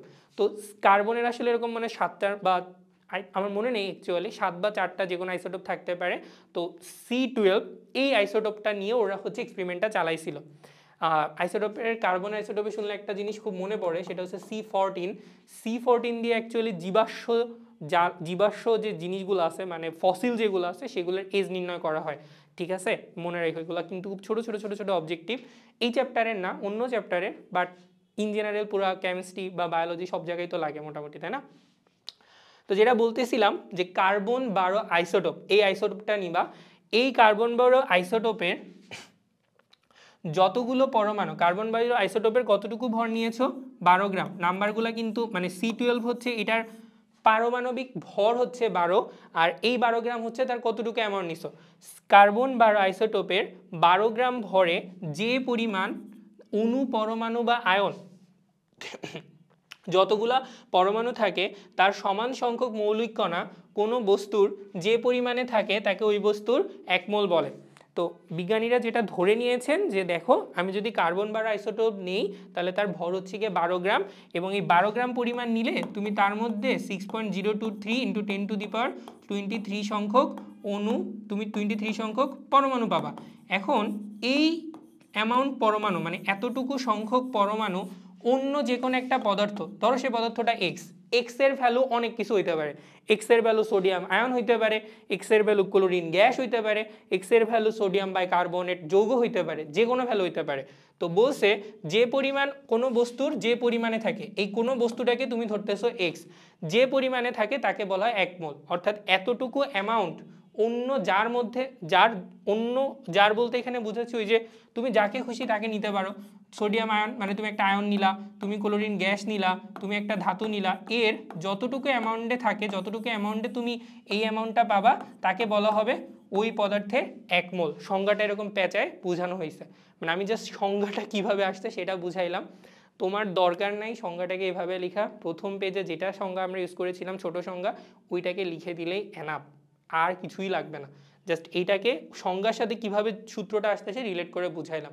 প্রথম দিকে আমি অলরেডি বুঝাই আসছি, এইখানে আবার অন্যভাবে বুঝে আমি পেঁচাইতে চাচ্ছি না, বাট ওরা আমাদের জ্ঞানটাকে একটু ব্রড করাইছে। ওরা বলছে যে ভাই তুমি অণু, পরমাণু, আয়ন এই তিনটাতেই সীমিত থাকো না, সাথে সাথে দেখো এখানে মৌলিক কণা বলতে এই যে কোনো বস্তুর যে পরিমাণে থাকে, মৌলিক কণা বলতে এই যে মৌলিক কণা বলতে আমি তো এখানে পরমাণু লিখছি, পরমাণু নিবা না, কি কি নিতে পারো, অণু নিতে পারো, পরমাণু নিতে পারো, আয়ন নিতে পারো, ইলেকট্রন নিতে পারো, ফোটন নিতে পারো, প্রোটন নিতে পারো, যে কোনো কিছুই নেওয়া যায়। মৌলিক এলিমেন্ট এই 5টার মতো বা 6টার মতো হতে পারে, অণু, পরমাণু, আয়ন, ইলেকট্রন, প্রোটন আর হচ্ছে গিয়ে ফোটন ইত্যাদি, যে কণাকে বুঝায়।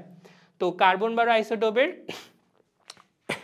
রেসপেক্টে মোল সংখ্যার প্রথম যে মানগত ভ্যালুটা এটা হচ্ছে ফার্স্টে ওরা ডিক্লেয়ার করে।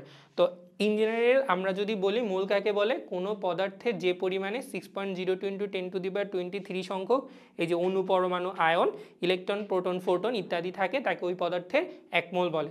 আর যদি ডিটেল সংজ্ঞা বলে তখন বলবা কার্বন 12 আইসোটোপের যতটুকু পরিমাণে কার্বন 12 আইসোটোপের 12 গ্রামে, কার্বন 12 আইসোটোপের 12 গ্রামে ভরে কার্বনের যতগুলা পরমাণু থাকে তার সমান সংখ্যক মৌলিক কণা কোনো বস্তুর যে পরিমাণে থাকে তাকে বলা হয় ওই পদার্থের 1 মোল। সেকেন্ড সংজ্ঞাটা অ্যাকচুয়ালি যারা নার্ডি, আমি নার্ডি না, আমি মনে রাখতে পারি না, আমি প্রথমটাই মনে রাখি এবং প্রথমটাই বলি, কারণ ওইটাই আমার কনসেপ্ট ক্লিয়ার করার জন্য এনাফ। যারা নার্ডি তারা সুন্দর মতো করে ডিটেলসে সুন্দর করে এইসব লিখে দিয়ে আসবা, বাট ভাই ডিটেলস লিখতে যায় ভুলভাল লিখো না, তাহলে কিন্তু আসলে এগুলো যাবে ওগুলো যাবে, ঠিক আছে? ওকে, তো আমরা মোল সংখ্যার পুরো কনসেপ্টটা বুঝলাম। এবার আসেন আমাদের বোর্ডে পরের টপিক, সেটা হচ্ছে মোলার আয়তন। একটা কাজ করি, মোলার আয়তনটাকে আর একটু পরে পড়াই। আগে তোমাদেরকে একটা কনফিউশন ছিল, মানে একটা কোশ্চেন অ্যারাইজ করেছিলাম আমরা, যে এরকম ফিক্সড স্টেজ মানে ওই যে এসটিপির মতো এরকম কি আর কি কোনো সিচুয়েশন আছে কিনা? হ্যাঁ আছে, দেখেন কি কি আছে। একটা হচ্ছে রেড কালার কই, একটা হচ্ছে কি STP standard temperature and pressure, এসএটিপি standard ambient temperature and pressure, NTP normal temperature and pressure and RTP room temperature and pressure, অনেক জায়গায় রিয়েল টেম্পারেচার অ্যান্ড প্রেশারও বলা হয়ে থাকে। তো নর্মালি পরীক্ষাগুলোতে এসএটিপিটা হচ্ছে গিয়ে তোমার আরটিপির সাথে অ্যালাইন্ড এবং এসটিপিটা হচ্ছে তোমার এনটিপির সাথে অ্যালাইন্ড, বুঝতে পারছি? এসএটিপি standard ambient temperature and pressure, এটা হচ্ছে অলমোস্ট আরটিপির সাথে অ্যালাইন এবং এসটিপির সাথে হচ্ছে এনটিপিটা অ্যালাইন করা। তো খেয়াল করো এখানে আমাদের কি দরকার এই পুরো চার্টের থেকে? আমাদের বেসিক্যালি এই চারটা ভ্যালু সব থেকে বেশি ইম্পর্টেন্ট, এই চারটা ভ্যালুকে আমরা সব থেকে বেশি দেখব। আর তারপরে হচ্ছে এনটিপিটাকে আমরা একটু অল্প অল্প পড়বো, বাট এটা আমরা মনে রাখবো। বিকজ এই এনটিপি সাধারণত আমি যতদূর দেখেছি অ্যাডমিশনেই বেশি আসে, বাট এসটিপি আর এসএটিপি সব জায়গায় আসে। তো খেয়াল করো যে তোমার 0 ডিগ্রি সেলসিয়াস এসটিপিতে টেম্পারেচার হচ্ছে 0 ডিগ্রি সেলসিয়াস 273 কেলভিন, আর এই অবস্থার মোলার আয়তনটা হচ্ছে 0 ডিগ্রি সেলসিয়াস 273 কেলভিন। তখন আমরা বায়ুর প্রেশার নিয়েছি 1 atm, আরেকটা হচ্ছে 22.4 লিটার, এটা হচ্ছে মোলার ভলিউম। অর্থাৎ 0 ডিগ্রি সেলসিয়াস তাপমাত্রায় 1 atm চাপে কোনো গ্যাসীয় পদার্থের মোলার আয়তন অলওয়েজ 22.4 লিটার। আর 25 ডিগ্রি সেলসিয়াস তাপমাত্রায় এখন দেখো বাতাসের চাপ কত হয়ে গেছে, 100 কিলো প্যাসকেল। এখানে কিন্তু 100 কিলো প্যাসকেল থেকে একটু বেশি, ওই যে দেখো 1325 এই ভ্যালুটাও একটু বেশি আছে। এবং এই ক্ষেত্রে কিন্তু আমরা বাতাসের চাপ কত নিয়েছি, 100 কিলো প্যাসকেল। তখন মোলার ভলিউম বা বায়ুর তাপমাত্রা কত, 24.789। তো এইটাকে মনে রাখতাম কিভাবে সেটা একটু বলি তোমাদেরকে। এটাকে মনে রাখতাম হচ্ছে দেখো এই যে 2 আর 4 যোগ করলে কত হয়, 6, 6, 7, 8, 9, এইভাবে করে আমি মনে রাখতাম যে 24.789। এই দুইটা ভ্যালু কিন্তু তোমাকে অনেক প্যারা দিবে। তাহলে আমরা দুইটা স্টেজ দেখলাম, একটা হচ্ছে এসটিপি আর একটা হচ্ছে এসএটিপি। এসএটিপির ফুল ফর্ম হচ্ছে কি বলো, standard ambient temperature and pressure.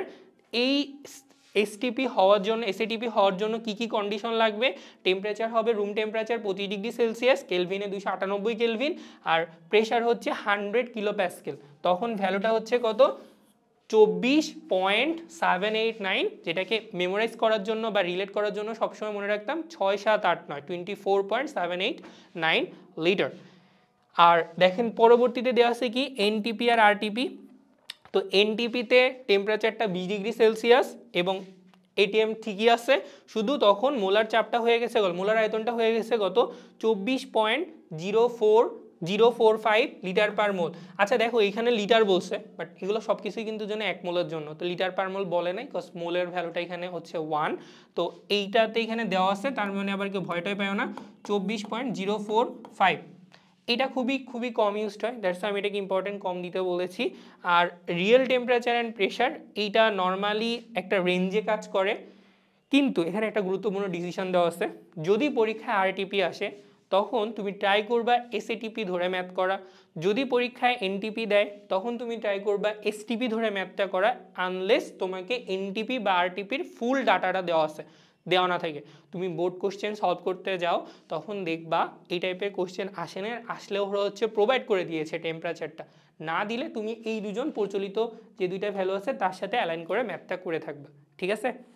তো আমরা হচ্ছে এখান থেকে যেটুকু শিখলাম সেটাকে যদি একটু লেখা ট্রাই করি, যে এসটিপির বেলায় কি কি পাইলা, এসটিপির বেলায় টেম্পারেচারটা হচ্ছে গিয়ে তোমার 0 ডিগ্রি সেলসিয়াস বা 273 কেলভিন, সুন্দর।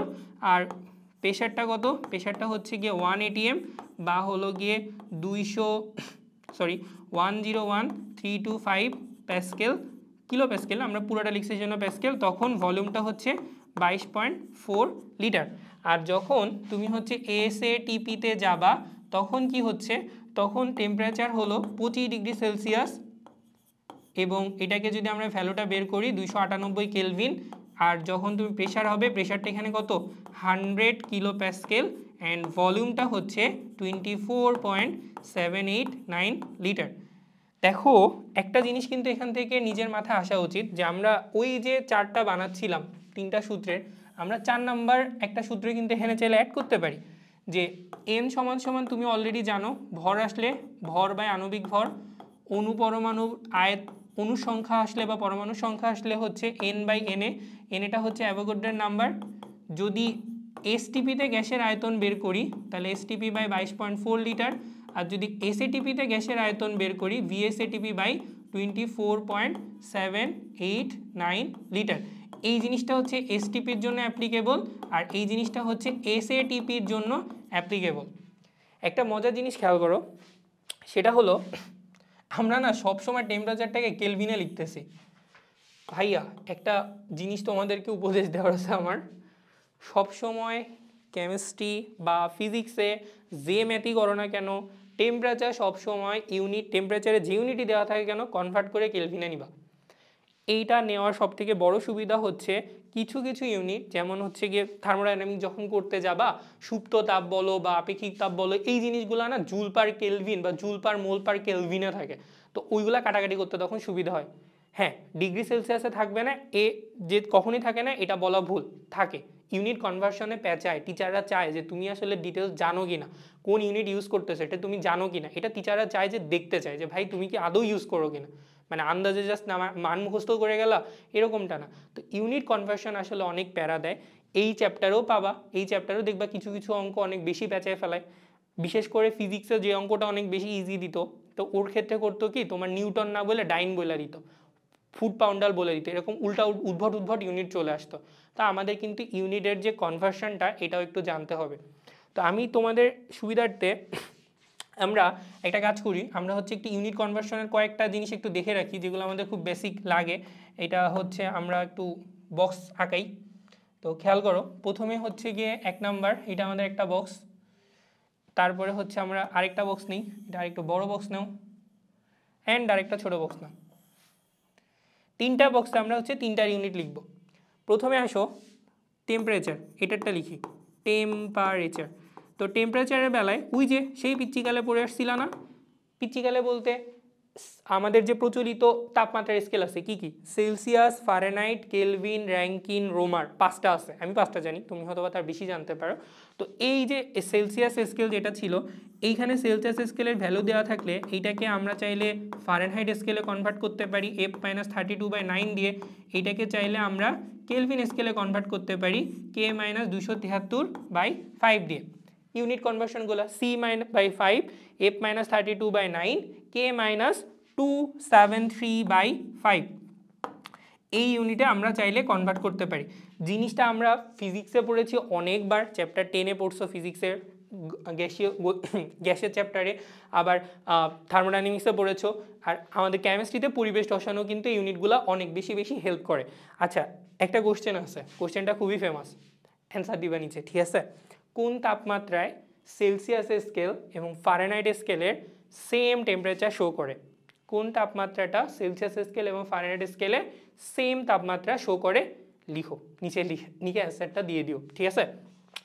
ছোট অ্যান্সার, সবাই জানে, তো অবশ্যই দিতে হবে, জানা উচিত সবার ভাই, এই জিনিসগুলো অনেক বেশি ইজি। তো চাপের ক্ষেত্রে কি হয়, চাপটা আসলে অনেক বেশি ভ্যারাইটি। যেমন চাপের বেলায় 1 atm সমান তুমি জানো 101,325 প্যাসকেল। এইবার 1 atm চাপ হচ্ছে 76 সেন্টিমিটার পারদস্তম্ভের চাপের সমান, এইটা আবার 760 মিলিমিটার পারদস্তম্ভের চাপের সমান। এই জিনিসটা এখানে একটা নতুন ইউনিট পাবা, নতুন ইউনিট বলতে কারো কারো কাছে নতুন, কারো কারো কাছে পুরাতন, সেটা হচ্ছে 760 টর। দ্যাট মিনস তুমি লিখতে পারো 1 মিলি, তুমি কি লিখতে পারো, তুমি লিখতে পারো যে 1 মিলিমিটার পারদ চাপ তোমার হচ্ছে 1 টরের সমান, and the last on is তোমার লাস্টে তুমি এখানে লিখতে পারো এটা সমান হচ্ছে 1 বার।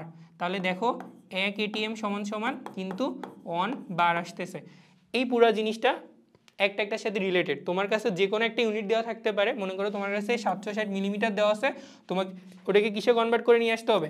এটিএমে কনভার্ট করে নিয়ে আসতে হবে। ক্লিয়ার? এই বলো তো এসএটিপিতে স্ট্যান্ডার্ড প্রেশার কত?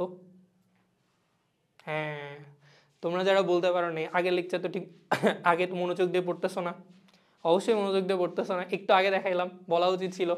কত এসএটিপিতে স্ট্যান্ডার্ড প্রেশার কত ধরি আমরা? 100 কিলো প্যাসকেল। বুঝছি, ভুলা যায় না ভাই, পড়াইতেছি, কষ্ট করে পড়তেছো, অবশ্যই খাতায় নোট ডাউন করো এবং সুন্দর করে মেমোরাইজ করার ট্রাই করো, ঠিক আছে? মানগুলো তো আসলে থিওরি দিয়ে বোঝার কিছু নাই, আর যদি সূত্র দিয়ে মনে রাখাইতে চাই, সূত্র তো ভুলে যাবো। সূত্র বলতে গানের ছন্দে অন্য কোনোভাবে যদি মনে রাখতে বলি, দেখবো যে গানটাই ভুলে গেছো, তো মনে রাখা তো পরে। এগুলো খুব ইজি ভ্যালু, তো কিছু কিছু জিনিস তো মনে রাখতেই হবে। ওকে, আর লাস্টে হচ্ছে আয়তন। আয়তনেরটা কি? আয়তনেরটা হচ্ছে, এটাও একটু বড়। তো আয়তনের প্রথম হচ্ছে 1 মিলিলিটার।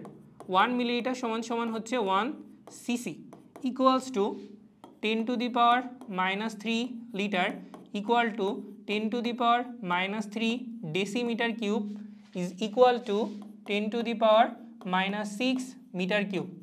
তো খেয়াল করে শোনো, 1 মিলিলিটার সমান সমান হচ্ছে 1 সিসি। এর মানে হচ্ছে তোমার কাছে যদি একটা ছোট কিউব থাকে যার প্রত্যেকটা বাহুর দৈর্ঘ্য 1 সেন্টিমিটার, অর্থাৎ দৈর্ঘ্য প্রস্থ উচ্চতা সব 1 সেন্টিমিটার, তার মধ্যে যদি তুমি ডিউ ড্রপ আকারে ছোট ছোট করে পানি ভরে পুরোটা জায়গা পানিতে ভরে দাও, তাহলে ওইটার ওয়েট মাপলে আসবে হচ্ছে 1 মিলিলিটার, 1 সিসি। মানে তিনটা বাহু দৈর্ঘ্য যদি 1 সেন্টিমিটার হয়, তাহলে ভলিউমটা কি 1 সিসি, এবং ওই 1 সিসির মধ্যে যতটুকু পানি থাকে সেটা হচ্ছে 1 মিলিলিটার। বুঝা গেছে? 1 মিলিলিটার পানির আয়তন হচ্ছে 1 সিসি। এইটা হলো সিসিতে ছিল, তারপরে যখন লিটারে যাবে তখন সেটা 10⁻1000 দিয়ে ভাগ করতে হয়েছে, আর লিটার থেকে যখন মিটার কিউবে যাবে তখন আবার ভাগ করতে হয়েছে। তো আমরা আলটিমেটলি কি পাচ্ছি? 1 মিলিলিটারটা হচ্ছে গিয়ে তোমার 10⁻³ লিটারের সমান, আর 1 লিটারটা হচ্ছে 10⁻³ মিটার কিউবের সমান। একটা কথা বলি, কথাটা হচ্ছে গিয়ে ইউনিট কনভার্সন আসলে কি কাজে লাগে? ইউনিট কনভার্সন অ্যাকচুয়ালি লাগবে কিছু কিছু অঙ্কে, দেখবা প্রেশার একটা ইউনিটে দেওয়া আছে, ভলিউম আর একটা ইউনিটে দেওয়া আছে, অথবা আর কি জিনিস, আর হচ্ছে মোলার গ্যাস ধ্রুবক। এই মোলার গ্যাস ধ্রুবকটা হচ্ছে 8.314 জুল পার মোল পার কেলভিন, অথবা 0.082 লিটার অ্যাটমসফিয়ার পার মোল পার কেলভিন। ঠিক আছে, জুল পার মোল পার কেলভিন অথবা 0.082 লিটার এটিএম পার মোল পার কেলভিন। এইগুলা তোমার হচ্ছে কি বলতো, মোলার গ্যাস ধ্রুবকের ভ্যালু। এখন কথা হচ্ছে আমরা কখন কোনটা ইউজ করব। সোজা কথায় ফিজিক্স কেমিস্ট্রি সব জায়গাতে যদি শক্তি রিলেটেড কোনো ভ্যালু থাকে সেখানে এসআই ইউনিট ইউজ করতে হয়। দ্যাটস ওয়াই আমরা এই বেচারাকে ইউজ করব, ঠিক আছে, ওই সব জায়গাগুলোতে। আর যেখানে গ্যাস মানে বেসিক্যালি তুমি তাকাবা হচ্ছে প্রেশারের দিকে। ভাই প্রেশার যদি এটিএমে থাকে তাহলে সবাইকে ট্রাই করবা এটিএম করসপন্ডিং ভির বেলায় সেটাকে লিটারে আনতে, আর এর বেলায় যে এই উপরেরটাকে নিয়ে আসতে, ঠিক আছে। আর পি যদি তোমার হচ্ছে কিলো প্যাসকেলে থাকে তখন ট্রাই করবা উপরের পোর্শন মানে এইটাতে কনভার্ট করতে, এবং লিটারটাকেও তখন তুমি মিটার কিউবে কনভার্ট করে নিবা। এইটা হচ্ছে আমরা ফলো করতাম, যে প্রেশার যে ইউনিটে থাকে বাকি সবাইকে আমরা চাই সেই ইউনিটে আনতে, এবং প্রেশারকে সবসময় এটিএম অথবা কিলো প্যাসকেলে নিতে হয়, মিলিমিটার পারচাপ দিয়ে নর্মালি করার দরকার নেই, ঠিক আছে, ভুল যাইতে পারে। বুঝছি?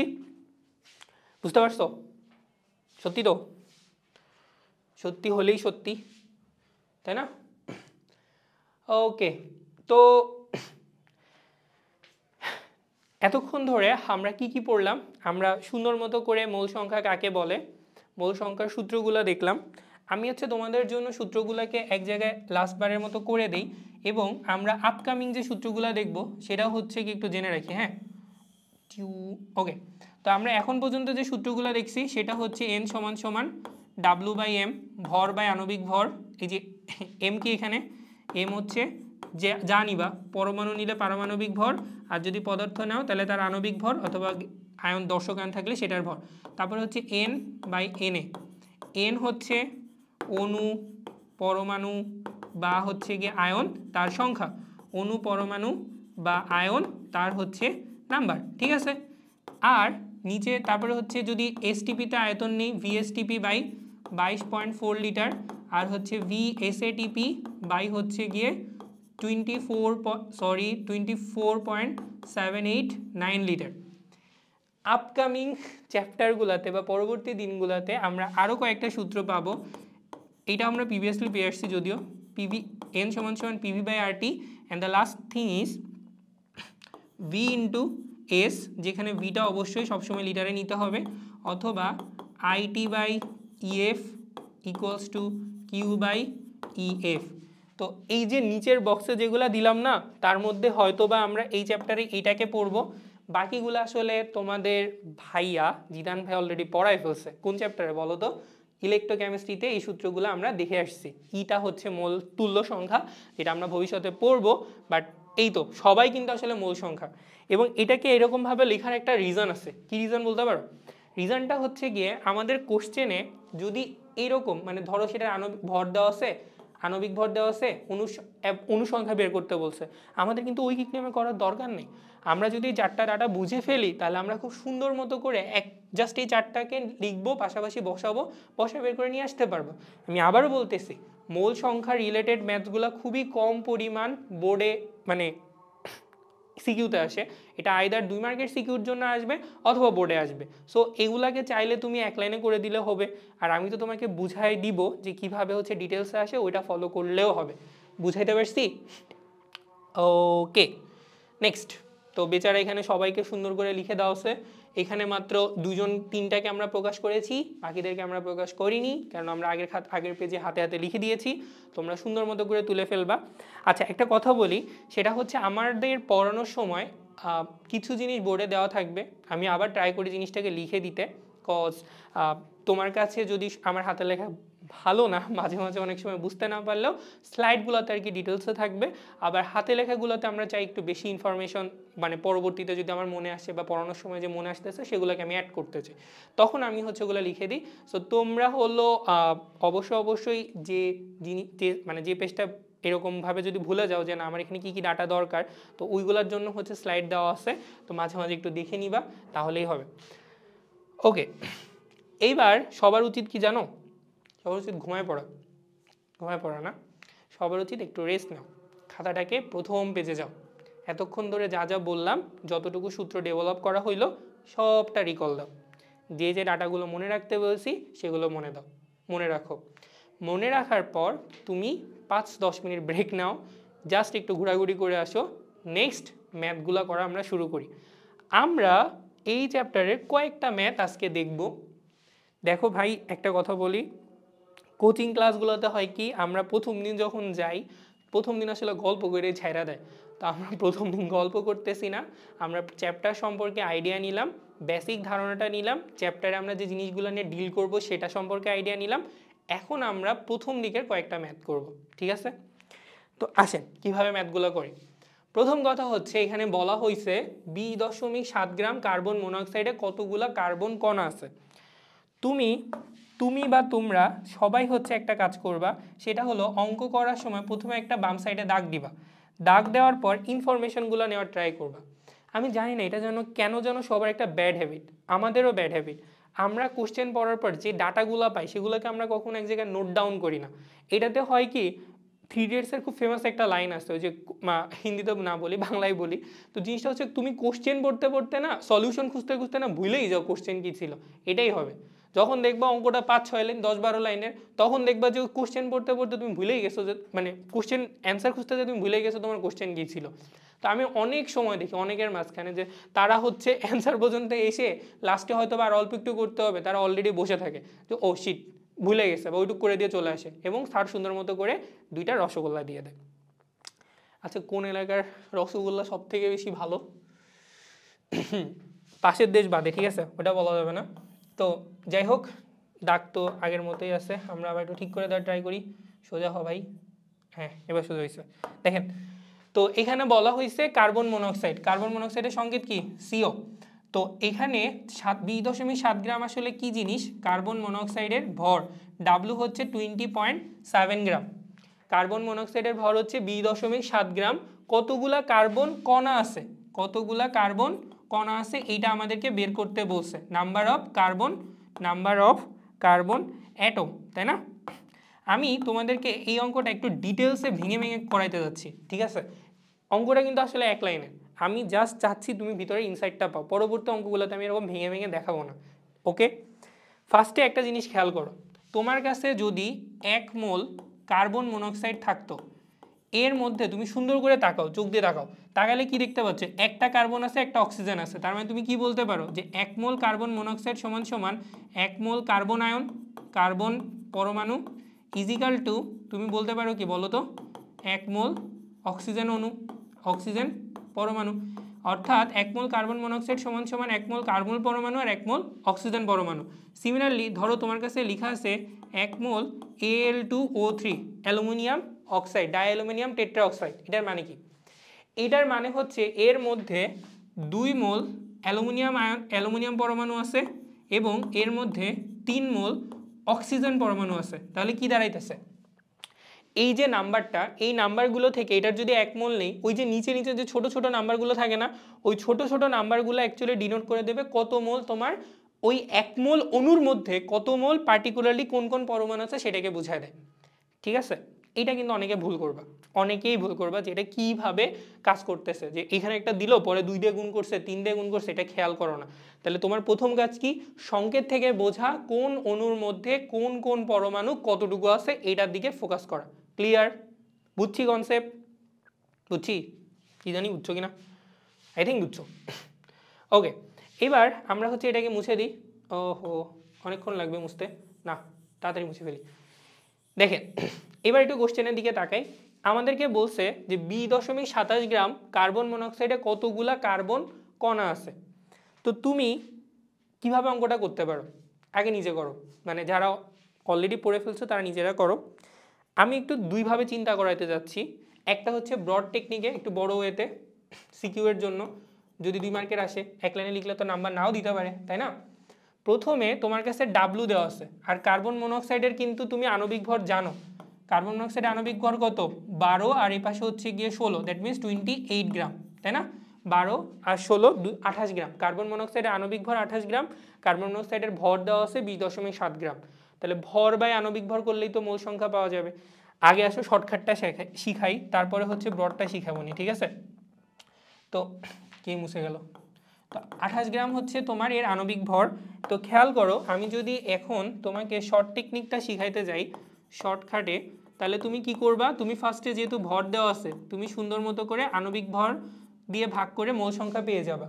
এবং তুমি জানো যে স্বাভাবিক অবস্থায় বা যে কোনো অবস্থাতে 1 মোল সমান সমান মোল সংখ্যা সমান সমান আবার তুমি কি লিখতে পারো?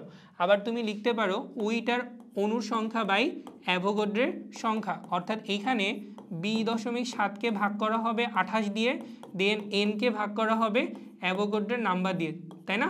অ্যাভোগাড্রোর নাম্বার কিন্তু অণু, পরমাণু, আয়ন সব কিছুর জন্য অ্যাপ্লিকেবল। তাহলে আমরা কি দেখতে পাচ্ছি? আমরা ক্যালকুলেটর নিব, 2.7 বাই হচ্ছে গিয়ে 28, তাহলে আসে কত? এটার গুণ দিবা 6.02 10⁻23 দিয়ে।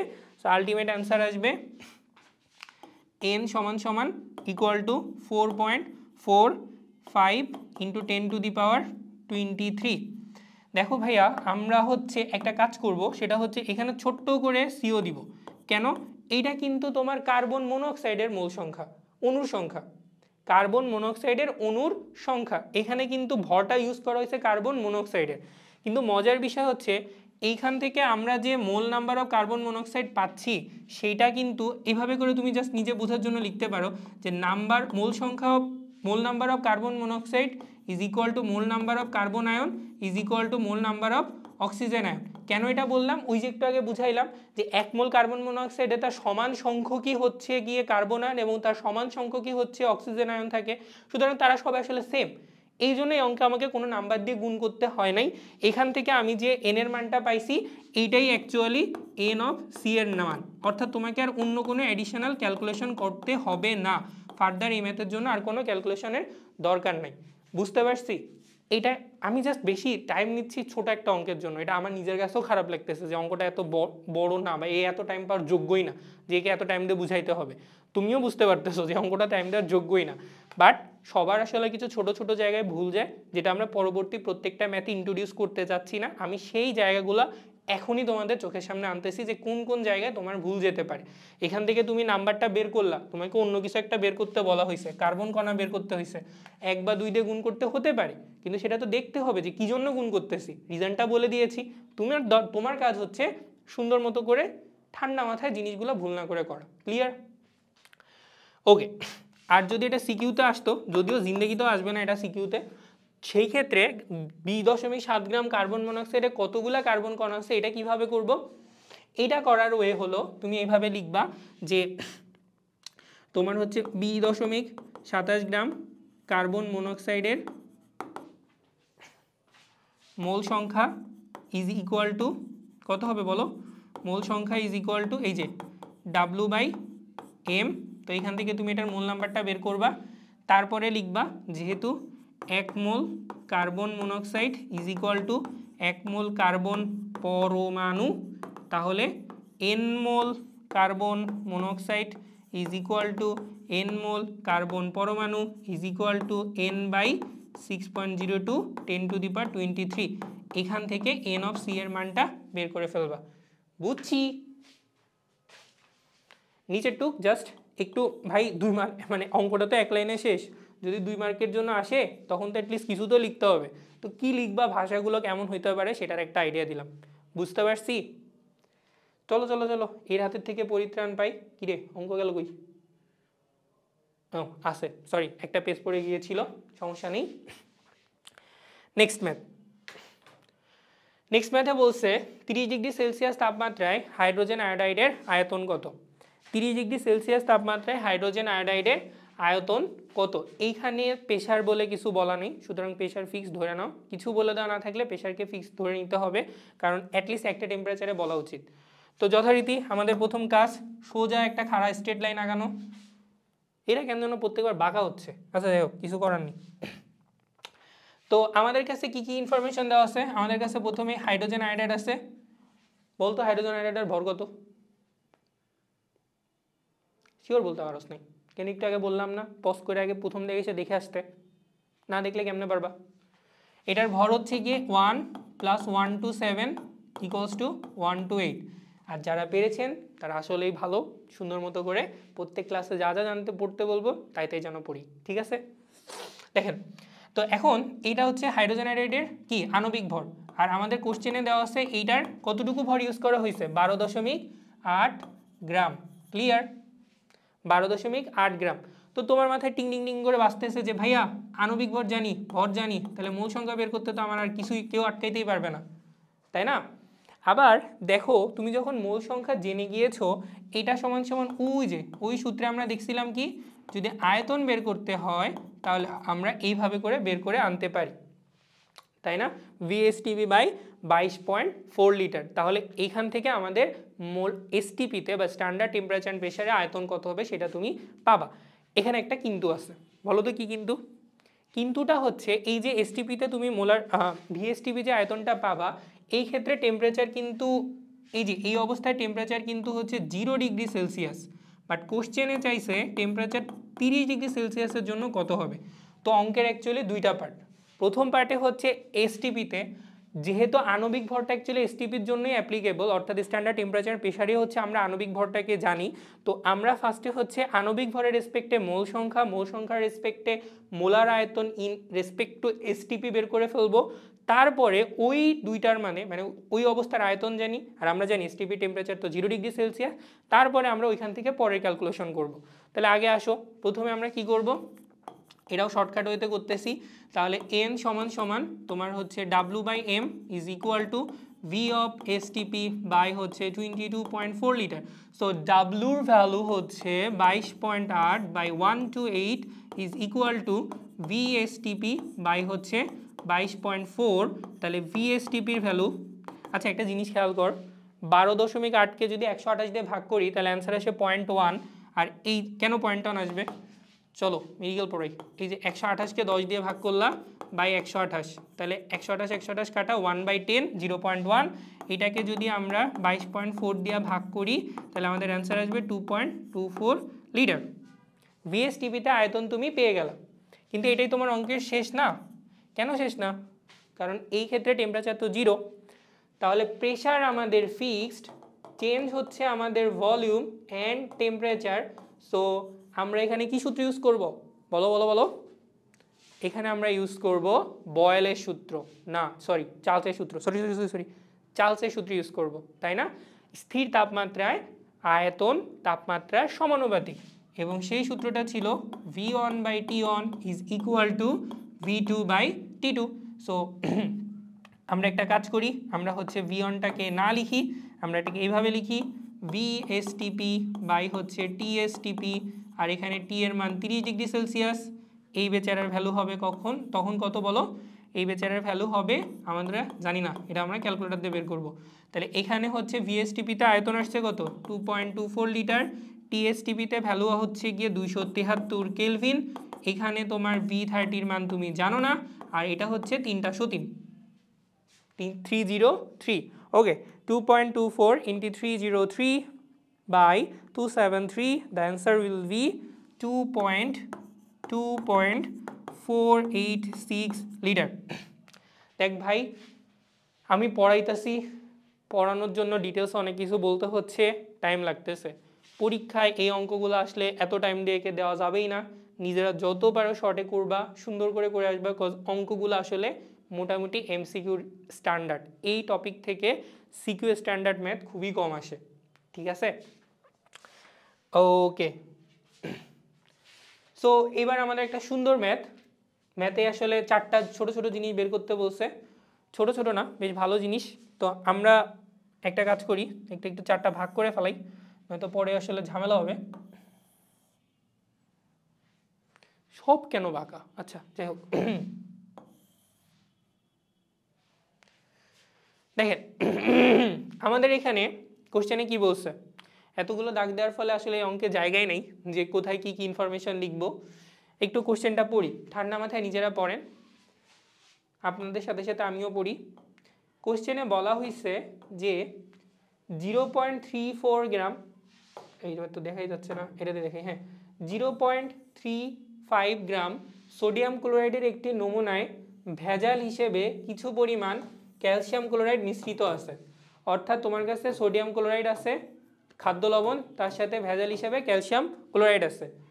রাসায়নিক বিশ্লেষণে নমুনাটিতে 0.11 গ্রাম, অর্থাৎ এই যে 0.35 গ্রাম সোডিয়াম ক্লোরাইডের একটি নমুনায় রাসায়নিক বিশ্লেষণের মাধ্যমে পাইছো 0.11 গ্রাম সোডিয়াম পরমাণু পাওয়া গেলে নমুনাটিতে 4টা কোশ্চেন বলছে। তো আগে একটা জিনিস একটু ডিটেলসে ক্লিয়ার করে বলি, কোশ্চেনের প্রথম লাইনে কিন্তু অঙ্কগুলো একটু প্যাঁচায় প্যাঁচায় বলার ট্রাই করছে যে 0.35 গ্রাম সোডিয়াম ক্লোরাইডের একটি নমুনায়, অর্থাৎ পুরা নমুনাটা কিসের, মানে পুরা পাত্রটা আসলে কিসের নমুনা, পুরা পাত্রটা হচ্ছে সোডিয়াম ক্লোরাইডের ভেজাইলা, ঠিক আছে? এই ভেজাল নমুনার মধ্যে ক্যালসিয়াম ক্লোরাইড আছে, কিন্তু তুমি যখন রাসায়নিক বিশ্লেষণ করছো তুমি তখন কিন্তু পিওর সোডিয়াম পাইছো, এর মধ্যে কিন্তু কোনো ভেজাল নেই। যদি পাওয়া যায় তাহলে নমুনাটিতে 4টা কোশ্চেনে অ্যান্সার করতে বলছে। তাহলে চলেন আমরা এক এক করে সলভ করি। প্রথমে আসে ছোট জায়গায় ছোট অঙ্কটা করা ট্রাই করব। সোডিয়াম কি ব্যাপার,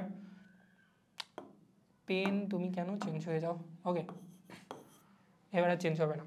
তো খেয়াল করো প্রথমে কি বলছে, কত মোল সোডিয়াম পরমাণু আছে। তাহলে আমাদের এখানে কত গ্রাম সোডিয়াম আয়ন আছে বললাম, সোডিয়াম আয়ন আছে হচ্ছে 0.11 গ্রাম। আমাদেরকে বের করতে বলছে কত মোল সোডিয়াম পরমাণু আছে, মোল নাম্বার বের করতে বলছে সোডিয়াম পরমাণুর। তাহলে আমরা এই যে মোল নাম্বার সমান সমান সোডিয়াম আয়নের ভর বাই সোডিয়াম আয়নের আণবিক ভর। তো আণবিক ভর তার কারো চেঞ্জ হয় না, এটাকে 23কে ভাগ করবা 0.11 দিয়ে, তাহলে 0.11 বাই 23, তোমার অ্যান্সার আসবে হচ্ছে 4.78 into 10 to the power -3। ও এটা তো ভিতরে চলে গেছে কেন, একটু ছোটো করে লিখলে হয়ে যাবে, ঠিক আছে, কেউ কষ্ট পেও না। এটাকে equals to 4.73 into 10 to the power -3, ঠিক আছে? এইটা হচ্ছে সোডিয়াম পরমাণুর কি বলো, পরমাণু কত মোল সোডিয়াম পরমাণু আছে তার মোল নাম্বার। ইউনিট কিন্তু মোল, আমরা অনেক জায়গায় মোল ইউনিট লিখতেছি না, বাট তোমাদের আসলে লেখা লাগবে, অনেক কলেজে টিচার আছে এগুলো কেটে দেয়, ঠিক আছে? মোল নাম্বারটা অবশ্যই লিখবা, এত মোল সব জায়গায় লেখা উচিত। কত মোল সোডিয়াম আছে, এটা একটা ট্রিকি কোশ্চেন, এটা না করাই লাগে না, কারণ আমি কিন্তু অলরেডি তোমাকে একটা কথা বলছি যে 1 মোল সোডিয়াম ক্লোরাইডের মধ্যে বেসিক্যালি 1 মোল সোডিয়াম আয়ন আর 1 মোল ক্লোরাইড আয়ন আছে, তাই না? তো তুমি তো এখানে বলতে পারো যে NaCl = N of sodium ion, তো তোমার এখানে তো N অফ সোডিয়াম আয়ন তুমি পেয়ে গেছো, তাহলে এটাই কি আমার সোডিয়াম ক্লোরাইডের আয়ন হবে না? বিশুদ্ধ সোডিয়াম ক্লোরাইডের টোটাল মোল নাম্বারটা তো এটাই হওয়া উচিত। তাই না কি? মানে দেখো অঙ্কটা কিন্তু কিছু করাই লাগবে না, যারা লজিক বুঝছে বা যারা আগের টপিকটা যাদেরকে ক্লিয়ার বুঝে আসছি তারা কিন্তু অলরেডি বলেই দিতে পারে, ভাইয়া আপনি তো অলরেডি বলেই দিচ্ছেন যে সোডিয়াম, আমরা দেখতেই পাচ্ছি সোডিয়াম ক্লোরাইডের মধ্যে যতটুকু সোডিয়াম ক্লোরাইড থাকে তার করসপন্ডিংয়ে আমাদের ততটুকু সোডিয়াম আয়ন থাকবে এবং তার করসপন্ডিং আমাদের ক্লোরাইড আয়ন থাকবে। সো ওইটার অ্যামাউন্ট এটার অ্যামাউন্ট সমান, তাহলে n mole sodium chloride equals to n mole sodium ion. N mole sodium ক্লোরাইডের মোল সংখ্যা আর আয়নের মোল সংখ্যা, সোডিয়াম আয়নের মোল সংখ্যা সেম। বুঝতে পারছো? ওকে, এরপরে কোশ্চেন হচ্ছে কত মোল ক্লোরিন পরমাণু আছে। তাহলে দেখেন ডি নাম্বারও কিন্তু আমাদের সেম। আচ্ছা ডি নাম্বার আমাদের আসলে সেম না, এটা একটু পরে বুঝাই কেন সেম না, সেটাও পরে আসতো। আচ্ছা তাহলে চলেন আমরা আগে হচ্ছে গ নাম্বারটা করি। গ নাম্বারে কি বলা হয়েছে যে সোডিয়াম ক্লোরাইডের বিশুদ্ধতা নির্ণয় করো। তাহলে সোডিয়াম ক্লোরাইডের বিশুদ্ধতা বলতে কি বুঝাইছে খেয়াল করো, 0.35 গ্রামের মধ্যে 0.11 গ্রাম সোডিয়াম পরমাণু আছে, তাহলে ওই সোডিয়ামের সাথেই করসপন্ডিং কিছুটা ক্লোরাইড পরমাণু থাকবে এবং এইটাই কি অ্যাকচুয়াল রিয়েল সোডিয়াম ক্লোরাইডের ভর। 0.35 গ্রাম তো না, একটু বুঝি যে 0.35 গ্রাম আমার টোটাল মিশ্রণের আয়তন, সেটা পুরা সোডিয়াম ক্লোরাইডের না, তার মধ্যে 0.11 গ্রাম সোডিয়াম আয়ন আছে এবং তার করসপন্ডিং তার সাথে যুক্ত হওয়ার জন্য প্রয়োজনীয় ক্লোরাইড মিলে হচ্ছে তোমার টোটাল একটা ভর দেখাবে, যেটা অ্যাকচুয়াল সোডিয়াম ক্লোরাইডের ভর, বাকিটুকু তো ভেজাল। তাহলে আমাকে বের করতে হবে বিশুদ্ধ সোডিয়াম ক্লোরাইডের শতকরা পরিমাণ। তাহলে আমরা এটা কীভাবে করব, ওই যে ওইখান থেকে দেখেন কী আইসে আপনার কাছে সোডিয়াম ক্লোরাইডের ভর, যেটাকে মোল সংখ্যা, যেটাকে আপনি ভাগ করবেন হচ্ছে, যেটা সূত্র যদি আপনি লেখেন তাহলে এরকম আসবে 23.23 প্লাস 35.5, এটা হচ্ছে 58 দশমিক সামথিং। তাহলে এখান থেকে সোডিয়াম ক্লোরাইডের অ্যাকচুয়াল ভর, এটা হচ্ছে অ্যাকচুয়াল ACTUL অ্যাকচুয়াল সোডিয়াম ক্লোরাইডের ভর কত, ভর হচ্ছে গিয়ে দেখেন কত আসছিল, আগের অ্যান্সারটার সাথে গুণ করবেন 23 প্লাস 35.5, তাহলে আসে কত, আসে হচ্ছে 0.2797 গ্রাম। এইটা হলো অ্যাকচুয়াল সোডিয়াম ক্লোরাইডের অ্যামাউন্ট। তাহলে percentage of pure sodium chloride will be, এই পুরা ভ্যালুটাকে টোটাল অ্যামাউন্ট অর্থাৎ 0.35 দিয়া ভাগ করে দিবেন, তার সাথে 100 গুণ, ওকে 0.35 গুণ করবেন 100 দিয়ে, সো অ্যান্সার হবে 79.93%। এরপরে আমরা সি নাম্বারটা করব। হইছে এটা? মিলছে সবার? আই থিঙ্ক মিলছে। নেক্সট কোশ্চেনটা করার আগে একটু নিজেরা ট্রাই করে বলেন তো কি হবে। পজ করেন, ভিডিওটা পজ করে নিজেরা বলেন কি হইতে পারে। শোনো একটা কথা কি, সব চ্যাপ্টারই উচিত, মানে আমার যেটা পার্সোনাল ওপিনিয়ন, যে তোমাকে যখন আমরা একটা থিওরি পড়াবো তারপরে ম্যাথসগুলো করার আগে প্রত্যেকটা ম্যাথ দেখার সাথে সাথে একটু নিজে ট্রাই করবা, তারপরে সলিউশন দেখবা। তাহলে হয় কি ব্রেনটা চলা শুরু করে, হয়তো একটা সময় ব্রেনটা চলা থেমে যেতে পারে, তার থেকে বেটার হয় কোশ্চেন দেখার সাথে সাথে আগে একটু নিজে ট্রাই করা যে আসলে পারো কিনা। ঠিক আছে, এবার আসো, এখানে বলা হয়েছে সোডিয়াম ক্লোরাইডের কত মোল ক্লোরিন পরমাণু আছে। তো এই কোশ্চেনে একটা ঝামেলা আছে, সেটা হলো ক্লোরিন পরমাণু কিন্তু সোডিয়াম ক্লোরাইডেও আছে আবার ক্যালসিয়াম ক্লোরাইডেও আছে। আমরা দেখলাম যে আমাদের পুরা মিশ্রণের মধ্যে 0.2797 গ্রাম হচ্ছে তোমার সোডিয়াম ক্লোরাইড, বাকিটুকু হচ্ছে তোমার ক্যালসিয়াম ক্লোরাইড। তাহলে কি ওইখান থেকেও আমরা ক্লোরিনের অ্যামাউন্ট পাবো, আবার ক্যালসিয়াম ক্লোরাইড থেকেও আমরা ক্লোরিনের অ্যামাউন্ট পাবো। সো দুইটা ক্লোরিনের অ্যামাউন্ট কিন্তু আমাদের তখন যোগ করতে হবে। বোঝা গেছে? তাহলে তোমাকে বলছে যে কত মোল সোডিয়াম পরমাণু আছে, তুমি প্রথমে যেটা করবা, প্রথমে হচ্ছে কালার চেঞ্জ করে নিবা, দেন কালার চেঞ্জ করো নি, তাহলে আবার চেঞ্জ করো। ওকে, চেঞ্জ করা যখন হয়ে গেছে তখন তুমি ফার্স্টে লিখবা যে এর মধ্যে যতটুকু সোডিয়াম ক্লোরাইড ছিল তার করসপন্ডিং আমরা একটা ক্লোরিন আয়ন পাবো, সেটার অ্যামাউন্ট কত, সেটার অ্যামাউন্ট হচ্ছে ওই যে নিচের লাইনে লেখা দেওয়া ছিল 4.78 ইন্টু 10⁻³ মোল। এইটা গেল আমার সোডিয়াম ক্লোরাইড থেকে যতটুকু আমি ক্লোরিন পাবো তার অ্যামাউন্ট। নেক্সট আমরা ক্যালসিয়াম ক্লোরাইডের মোল সংখ্যা বের করব। ক্যালসিয়াম ক্লোরাইডের মোল সংখ্যা কত? ক্যালসিয়াম ক্লোরাইডের মোল সংখ্যা হচ্ছে উপরে ক্যালসিয়াম ক্লোরাইডের ভর, নিচে হচ্ছে তোমার তার আণবিক ভর। শোনো তোমাদেরকে একটা কথা বলে, আমি এখানে সবগুলা হচ্ছে লেখার ট্রাই করতেছি, বা আমি হচ্ছে কি ডাব্লুর পরে এরকম সাফিক্স আকারে লিখে দিই। তুমি তো স্টুডেন্ট, তোমার দরকার নেই এরকম বুঝাই দেওয়া টিচারকে, কারণ তোমার পার্টিকুলারলি ওই ম্যাথের বেলায় ওই জিনিসটাই অ্যাপ্লিকেবল হচ্ছে, তো তুমি ডাব্লু ইউজ করলেই হবে, বারবার এরকম বুঝাই দেওয়ার কোনো প্রয়োজনীয়তা নেই, ঠিক আছে।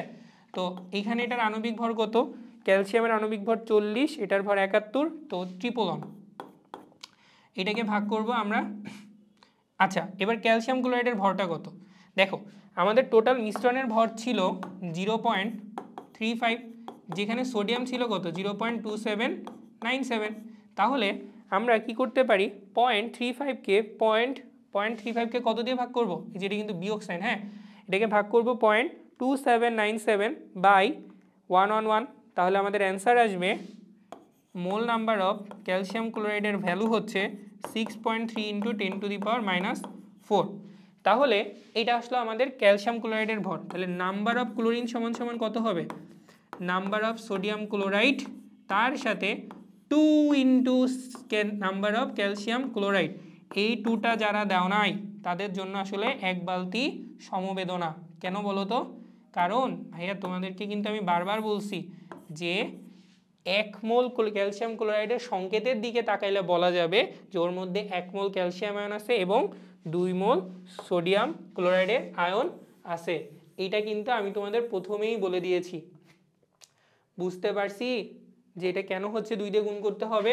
সো 2 দিয়ে গুণ করার পর এই যে ভ্যালুটাকে মানে এটাকে 2 দিয়ে গুণ করবা, তার সাথে তোমার হচ্ছে 4.78 × 10⁻³ যোগ করবা, যোগ করে দিলে টোটাল অ্যান্সার আসবে 6.04 10⁻³ ঠিক আছে।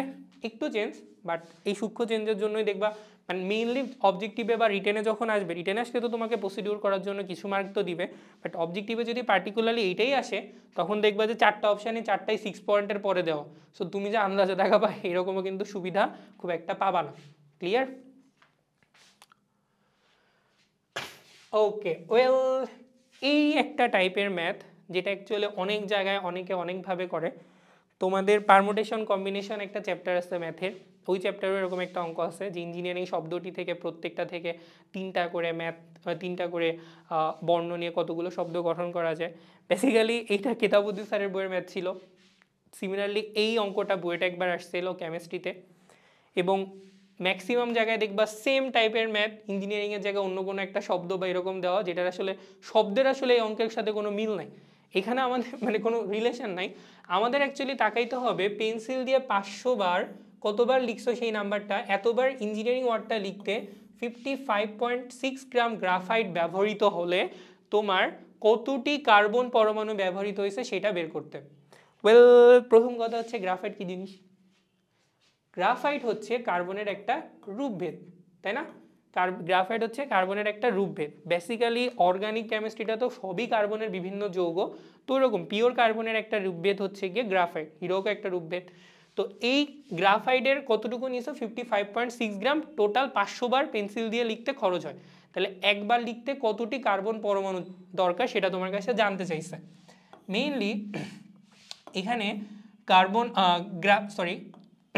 তাহলে আমাদের এখানে বলা হয়েছে যে টোটাল, আবার একটা দাগ টেনে ফেলি আমরা, তো এখানে বলা হয়েছে যে গ্রাফাইটের টোটাল ভর কত, গ্রাফাইটের ভর হচ্ছে গ্রাফাইট হচ্ছে কার্বনের একটা রূপভেদ, এর টোটাল কতটুকু লাগছে আমাদের 55.6 মিলিগ্রাম।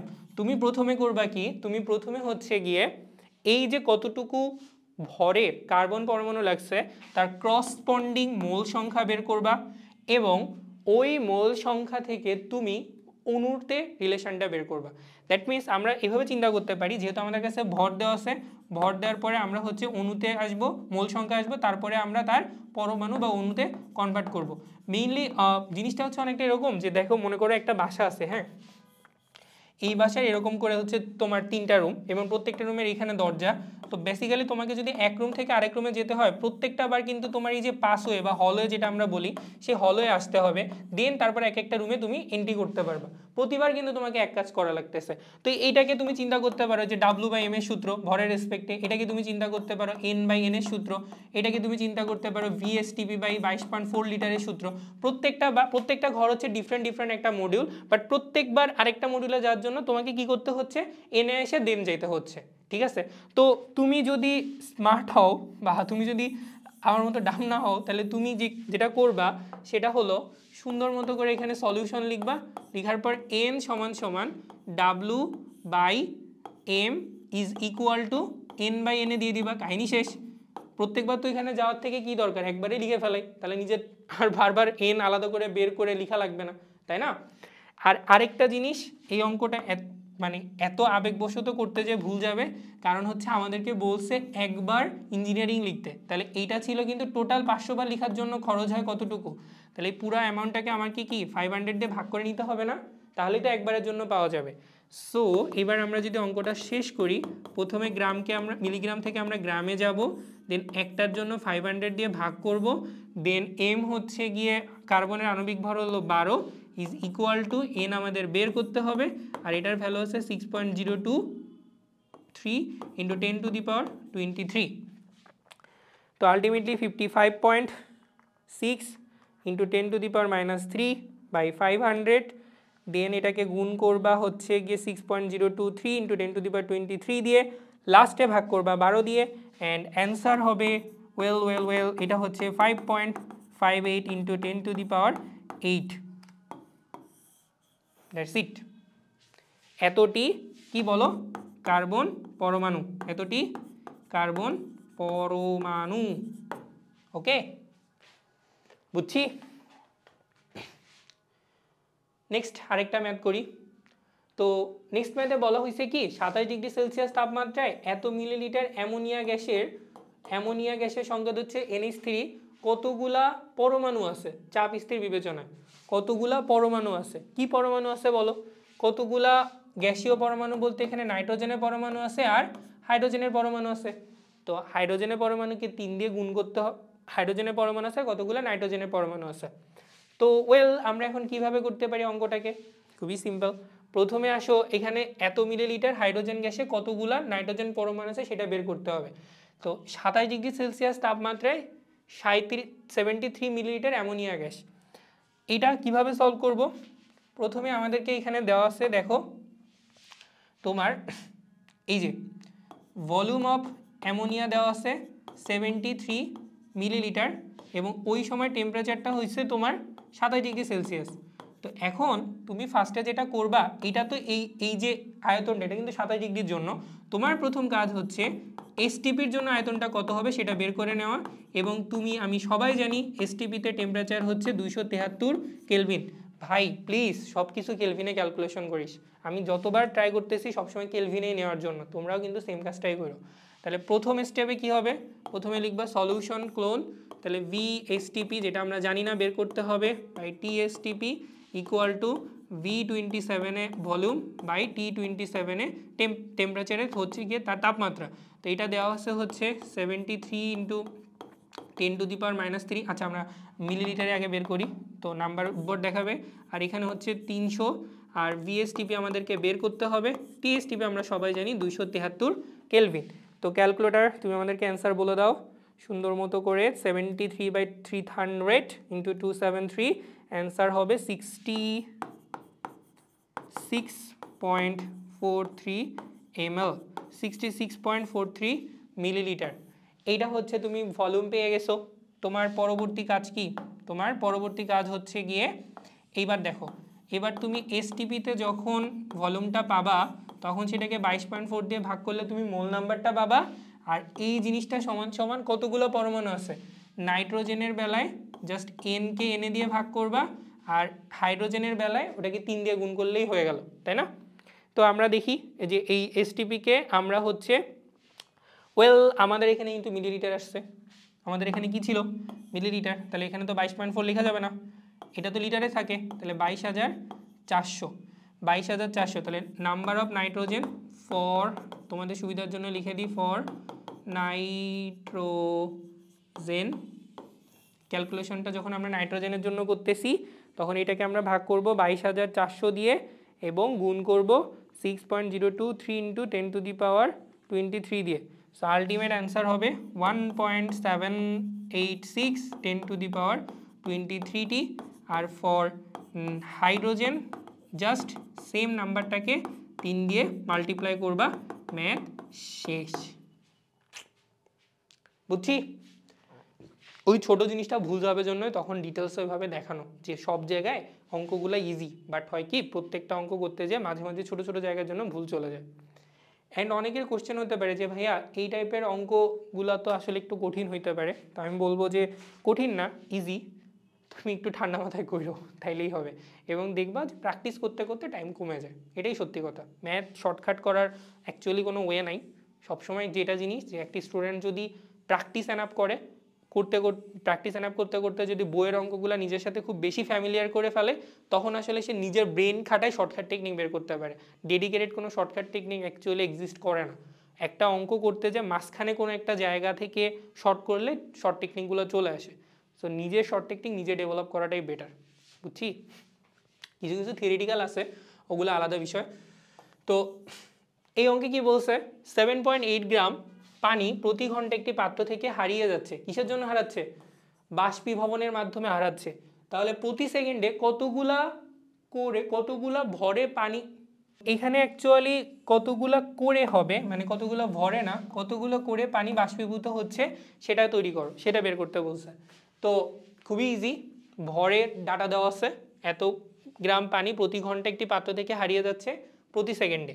তো জিনিসগুলো একটু ডাটাগুলো যদি তুমি এখানে শর্ট করে ফেলো তাহলে অঙ্কটা খুবই ইজি, জাস্ট 2-3 সেকেন্ডে করতে পারবা। ডাব্লু দেওয়া আছে তোমার 7.8 মিলিগ্রাম, কিন্তু এই জিনিসটা গিয়েছে 3600 সেকেন্ডে বা 1 ঘন্টায়।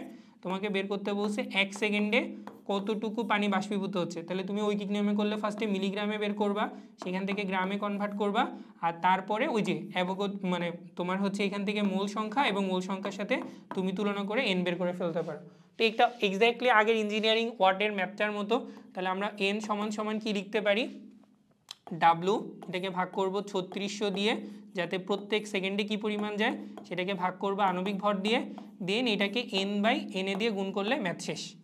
তাহলে প্রতি সেকেন্ডে কতগুলি করে বাষ্পকণা তৈরি হচ্ছে। তাহলে দেখেন আমরা এখান থেকে লিখতে পারি ডাব্লুর ভ্যালুটা হচ্ছে তোমার 7.8 × 10⁻³ দিয়ে ভাগ করলে প্রতি সেকেন্ডে কত গ্রাম পানি বাষ্পীভূত হচ্ছে। দেন এই সংখ্যাটাকে ভাগ করবা হলো গিয়ে তুমি পানির আণবিক ভর কত 18 দিয়ে, দেন কতগুলি করে বাষ্পীকণা তৈরি হচ্ছে সেটাকে কি দিয়ে ভাগ করব, অ্যাভোগাড্রোর সংখ্যা দিয়ে 6.023 10⁻23 দিয়ে, and we will find n of H2O, that's it. শেষ। খুবই ইজি ম্যাথ, ছোট্ট একটা ম্যাথ, তাই না? ওয়েল, আমরা আজকের লেকচারে লাস্ট ম্যাথটা দিয়ে শেষ করি। এরকম অনেক ম্যাথ আছে, কোথা থেকে প্র্যাকটিস করবা? হাজিরনাক স্যারের বইটা ফলো করতে পারো, অথবা গুহ স্যারের বইটা ফলো করতে পারো। যে কোনো বইয়ের রাসায়নিক বিক্রিয়া সমতা করার আগের টপিক পর্যন্ত ম্যাথসগুলো করে ফেলবা। স্টিওসিওমেট্রি থেকে নেক্সট ম্যাথের ক্যাটাগরি শুরু হবে, ঠিক আছে? কেউ অন্য কোনো ম্যাথ আগে করতে যায় মারামারি করো না, আমরা স্টেপ বাই স্টেপ সবই দেখার ট্রাই করব। ওকে, অঙ্কটা পড়ি। হ্যাঁ, কি বলছে? একটা সিলিন্ডার আছে, তো একটা সিলিন্ডার, সেই সিলিন্ডারের মধ্যে সিলিন্ডারের আয়তন হচ্ছে 5.5 লিটার সিলিন্ডার আয়তন, যার মধ্যে তুমি দিয়েছো অক্সিজেন গ্যাস। ওকে, এবার তখন বায়ুর চাপ ছিল হচ্ছে 3 atm, এবং সেই অবস্থায় পরিবেশের টেম্পারেচার ছিল 27 ডিগ্রি সেলসিয়াস, বা আমরা জানি 300 কেলভিন, ঠিক আছে? যখন এখানে ছিদ্র করা হয়েছে তখন কিছু পরিমাণ অক্সিজেন গ্যাস বেরিয়ে গিয়েছে, এবং এই সময় পাত্রের দেয়ালের চাপ পরিণত হয়েছে কত বলো, 1.6 atm। এবার এই অবস্থায় পাত্রের মধ্যে অক্সিজেন গ্যাসের আয়তনটা কত, এটা হলো আমার কোশ্চেন। যারা অ্যান্সারটা দিবা যে এই পাত্রের মধ্যে অক্সিজেন গ্যাসের পরবর্তী স্টেজ, মানে ছিদ্র করার পরবর্তী, এই পাশটা হচ্ছে ছিদ্র করার পরের কাহিনী, এই পাশটা হচ্ছে ছিদ্র করার আগের কাহিনী। ছিদ্র করার পরে পাত্রের আয়তনের কোনো চেঞ্জ হবে না, এবং আমরা কি জানি গ্যাসীয় পদার্থ আসলে নির্দিষ্ট কোনো আয়তন তো নাই, গ্যাসীয় পদার্থ পুরো পাত্রের জায়গাটাই দখল করে। আগে ওই 5.5 লিটারের মধ্যেই হচ্ছে সবাই খুব জড়সড়ভাবে ছিল, এখন ওই 5.5 লিটারের মধ্যে সবাই একটু রিল্যাক্সে আছে, বাট অ্যাকচুয়ালি সবাই সব জায়গাটুকুই দখল করে নিয়ে আসে। তাহলে আমরা কি দেখতে পাচ্ছি যে আমাদের প্রথম অবস্থায় মানে পাত্রকে ছিদ্র করার আগে পাত্রের চাপ ছিল 1.5 atm, টেম্পারেচার ছিল 27 ডিগ্রি সেলসিয়াস, এবং তখন ভলিউমটা ছিল 5.5 প্যাসকেল। আবার যখন পাত্রকে তুমি ছিদ্র করে ফেলছো তখন চাপটা হয়েছে 1.2 atm, ভলিউমটা আগে যা ছিল তাই, টেম্পারেচারও কোনো চেঞ্জ হয় না, কারণ এখানে বলে দিছে পরিবেশের তাপমাত্রা স্থির রাখে। ছিদ্র করার পরে কিছু পরিমাণ চাপ বেরিয়ে যায় এবং কতগুলো পানি বেরিয়েছে এবং পরিবেশের তাপমাত্রার কোনো চেঞ্জ হয় নাই। তাহলে পরিবেশের তাপমাত্রা এখানেও 300 কেলভিনই আছে। বুঝতে পারছি? আমাদেরকে বলছে কতগুলো অক্সিজেন অণু বের হয়ে যাবে, সেটা অক্সিজেন পরমাণু বের হয়ে গিয়েছে সেটা বের করো। তো আমরা যেটা করতে পারি সেটা হলো, একটা জিনিস খেয়াল করো, এখানে পিভিটি আছে, তো তোমাদের উচিত মাথার মধ্যে না পিভিটি দেওয়া থাকলে আমরা ওই যে একটা বক্সের মধ্যে একটা সূত্র দেখাইছিলাম, সেই সূত্রটার নাম কি? সেই সূত্রটা হচ্ছে আমাদের আদর্শ গ্যাসের সূত্র। কোথায় আসো তুমি? এই যে এক পেজে আমরা দুইটা সূত্র পরপর লিখেছিলাম, এই যে এইটাতে খেয়াল করেন নিচে কি লিখছে, আদর্শ গ্যাসের সমন্বয় সূত্র থেকে আমরা কি পাই? PV by R T. So আমরা এখন সেটাই করব যে আমরা এই প্রথম কেজে যেহেতু পিটি আর ভি আমরা পেয়ে গিয়েছি, প্রথম ক্ষেত্রের জন্য এন অন সমান সমান কি P one V one by R T one. Similarly দ্বিতীয় কেসের জন্য আমরা P two V two by R T two দিয়ে আমরা কি মোল সংখ্যা বের করে ফেলতে পারি। দুইটা অবস্থা থেকে যখন মোল সংখ্যা আমরা পেয়ে গিয়েছি, তাহলে মোল সংখ্যার পরিবর্তন সমান সমান কত হবে? প্রথমটায় যতটুকু ছিল মাইনাস দ্বিতীয়টা। অ্যাকচুয়ালি আমি এখানে মানগুলো লাস্টে বসাইতে যাচ্ছি, কারণ প্রত্যেকবার আসলে মান বসানোটা অনেক সময় দেখা যায় যে কি বলতে পারো যে কিছুক্ষণ পর পর মানে বারবার বসাইতে বসাইতে একটা সময় মানগুলো ভুল হয়ে যেতে পারে। ঠিক আছে, ওই একটা দুটা মান কমে যায়, তাই ট্রাই করবে একেবারে লাস্ট লাইনে এসে মানটা বসানো। তো এখানে একটা কথা বলার আছে, আমাদের এখানে একটা নতুন রাশি ইউজ করতে হচ্ছে, সেটা হচ্ছে মোলার গ্যাস ধ্রুবক। এবং যেহেতু এই অঙ্কে আমাদের চাপটা এটিএমে দেওয়া আছে, আমরা অবশ্যই অবশ্যই অবশ্যই আর এর ইউনিটটা কি দিব বলতে পারো? আমরা অবশ্যই আর ইকুয়াল টু ইউজ করব হচ্ছে 0.0821 লিটার এটিএম পার মোল পার কেলভিন। এটাই তোমাদেরকে বলা হয়েছিল যে যখন চাপ থাকবে এটিএমে তখন আর এর ইউনিটটা এভাবে ইউজ করবা। তাহলে এখান থেকে তুমি কি পরিমাণ গ্যাসীয় অণু বের হয়ে গেছে, কি পরিমাণ অক্সিজেন পরমাণু বের হয়ে গেছে সেটা পাইলা। তোমাকে বের করতে বলছে কিন্তু অক্সিজেন পরমাণু, তাহলে পরমাণু যদি বের করতে হয় ওয়েল এই পর্যন্ত অঙ্ক করে রেখে আসলে তোমার আবার ভুল যাবে, এইটাকে তোমাকে 2 দিয়ে মাল্টিপল করতে হবে, তাহলেই হচ্ছে গিয়ে তুমি অক্সিজেন পরমাণুটা পাবা। বুঝছি, এটা আর ক্যালকুলেশন করি নাই, সবাই করবা। একটা কাজ করতে পারি আমরা, আচ্ছা একটা কথা বলি, অনেক সময় হয়তো কি যে আমাদের সময় কিছু কিছু বইয়ের উত্তরপত্র আমরা ম্যানেজ করতে পারতাম না, তখন আমি আর আমার ফ্রেন্ডে একটা কাজ করতাম, সেটা হলো দুজনে অঙ্ক করতাম, দেখতাম অ্যান্সার মিলে কিনা, তখন তৃতীয় পক্ষ আর একটা ফ্রেন্ডকে দিতাম, ভাই তুইও কর। এবার করার পর যদি দেখতাম যে দুইজনের উত্তরের সাথে মিলে গেছে, তার মানে আমার অ্যান্সারটা ভুল গেছে। তাই আমি চাচ্ছি তোমরা হচ্ছে সুন্দর মতো করে কমেন্টে এখানে অ্যান্সারগুলো বসাবা, আমরা দেখতে চাই এটা আসলে আসল অ্যান্সারটা কি। মেজরিটির অ্যান্সারটাই হবে হচ্ছে কারেক্ট অ্যান্সার, বুঝতে পারছি? ওকে, সো আমাদের এইটার মধ্য দিয়েই ওয়েল আজকের লেকচার এখানেই শেষ। নেক্সট লেকচার থেকে আমরা কন্টিনিউয়াসলি যে টপিকগুলো বললাম সেটা সুন্দর মতো পড়া শুরু করব। আর একটা জিনিস মাথায় রেখো, এই চ্যাপ্টারটা অ্যাকচুয়ালি সবার প্র্যাকটিস করা উচিত, কজ ভাই এখান থেকে সলিড মার্ক আসবে, খুব পেঁচানোর কিছু নাই। থিওরিটি যেগুলো পড়তে হবে বা যেগুলো বেশি ইম্পর্টেন্ট দিতে হবে সেটা আমি অলরেডি দেখাই দিছি। সো তোমার অত টেনশন করতে হবে না, তুমি জাস্ট আমার সাথে সাথে আমি যেগুলো প্রত্যেকদিন পড়তে বলতেছি এবং যে ম্যাথগুলো যেখান থেকে প্র্যাকটিস করতে বলতেছি সেটা করে যাও, দ্যাটস ইট, তোমার প্রিপারেশন টপ নচ হবে। Okay, so goodbye, see you in the next lecture.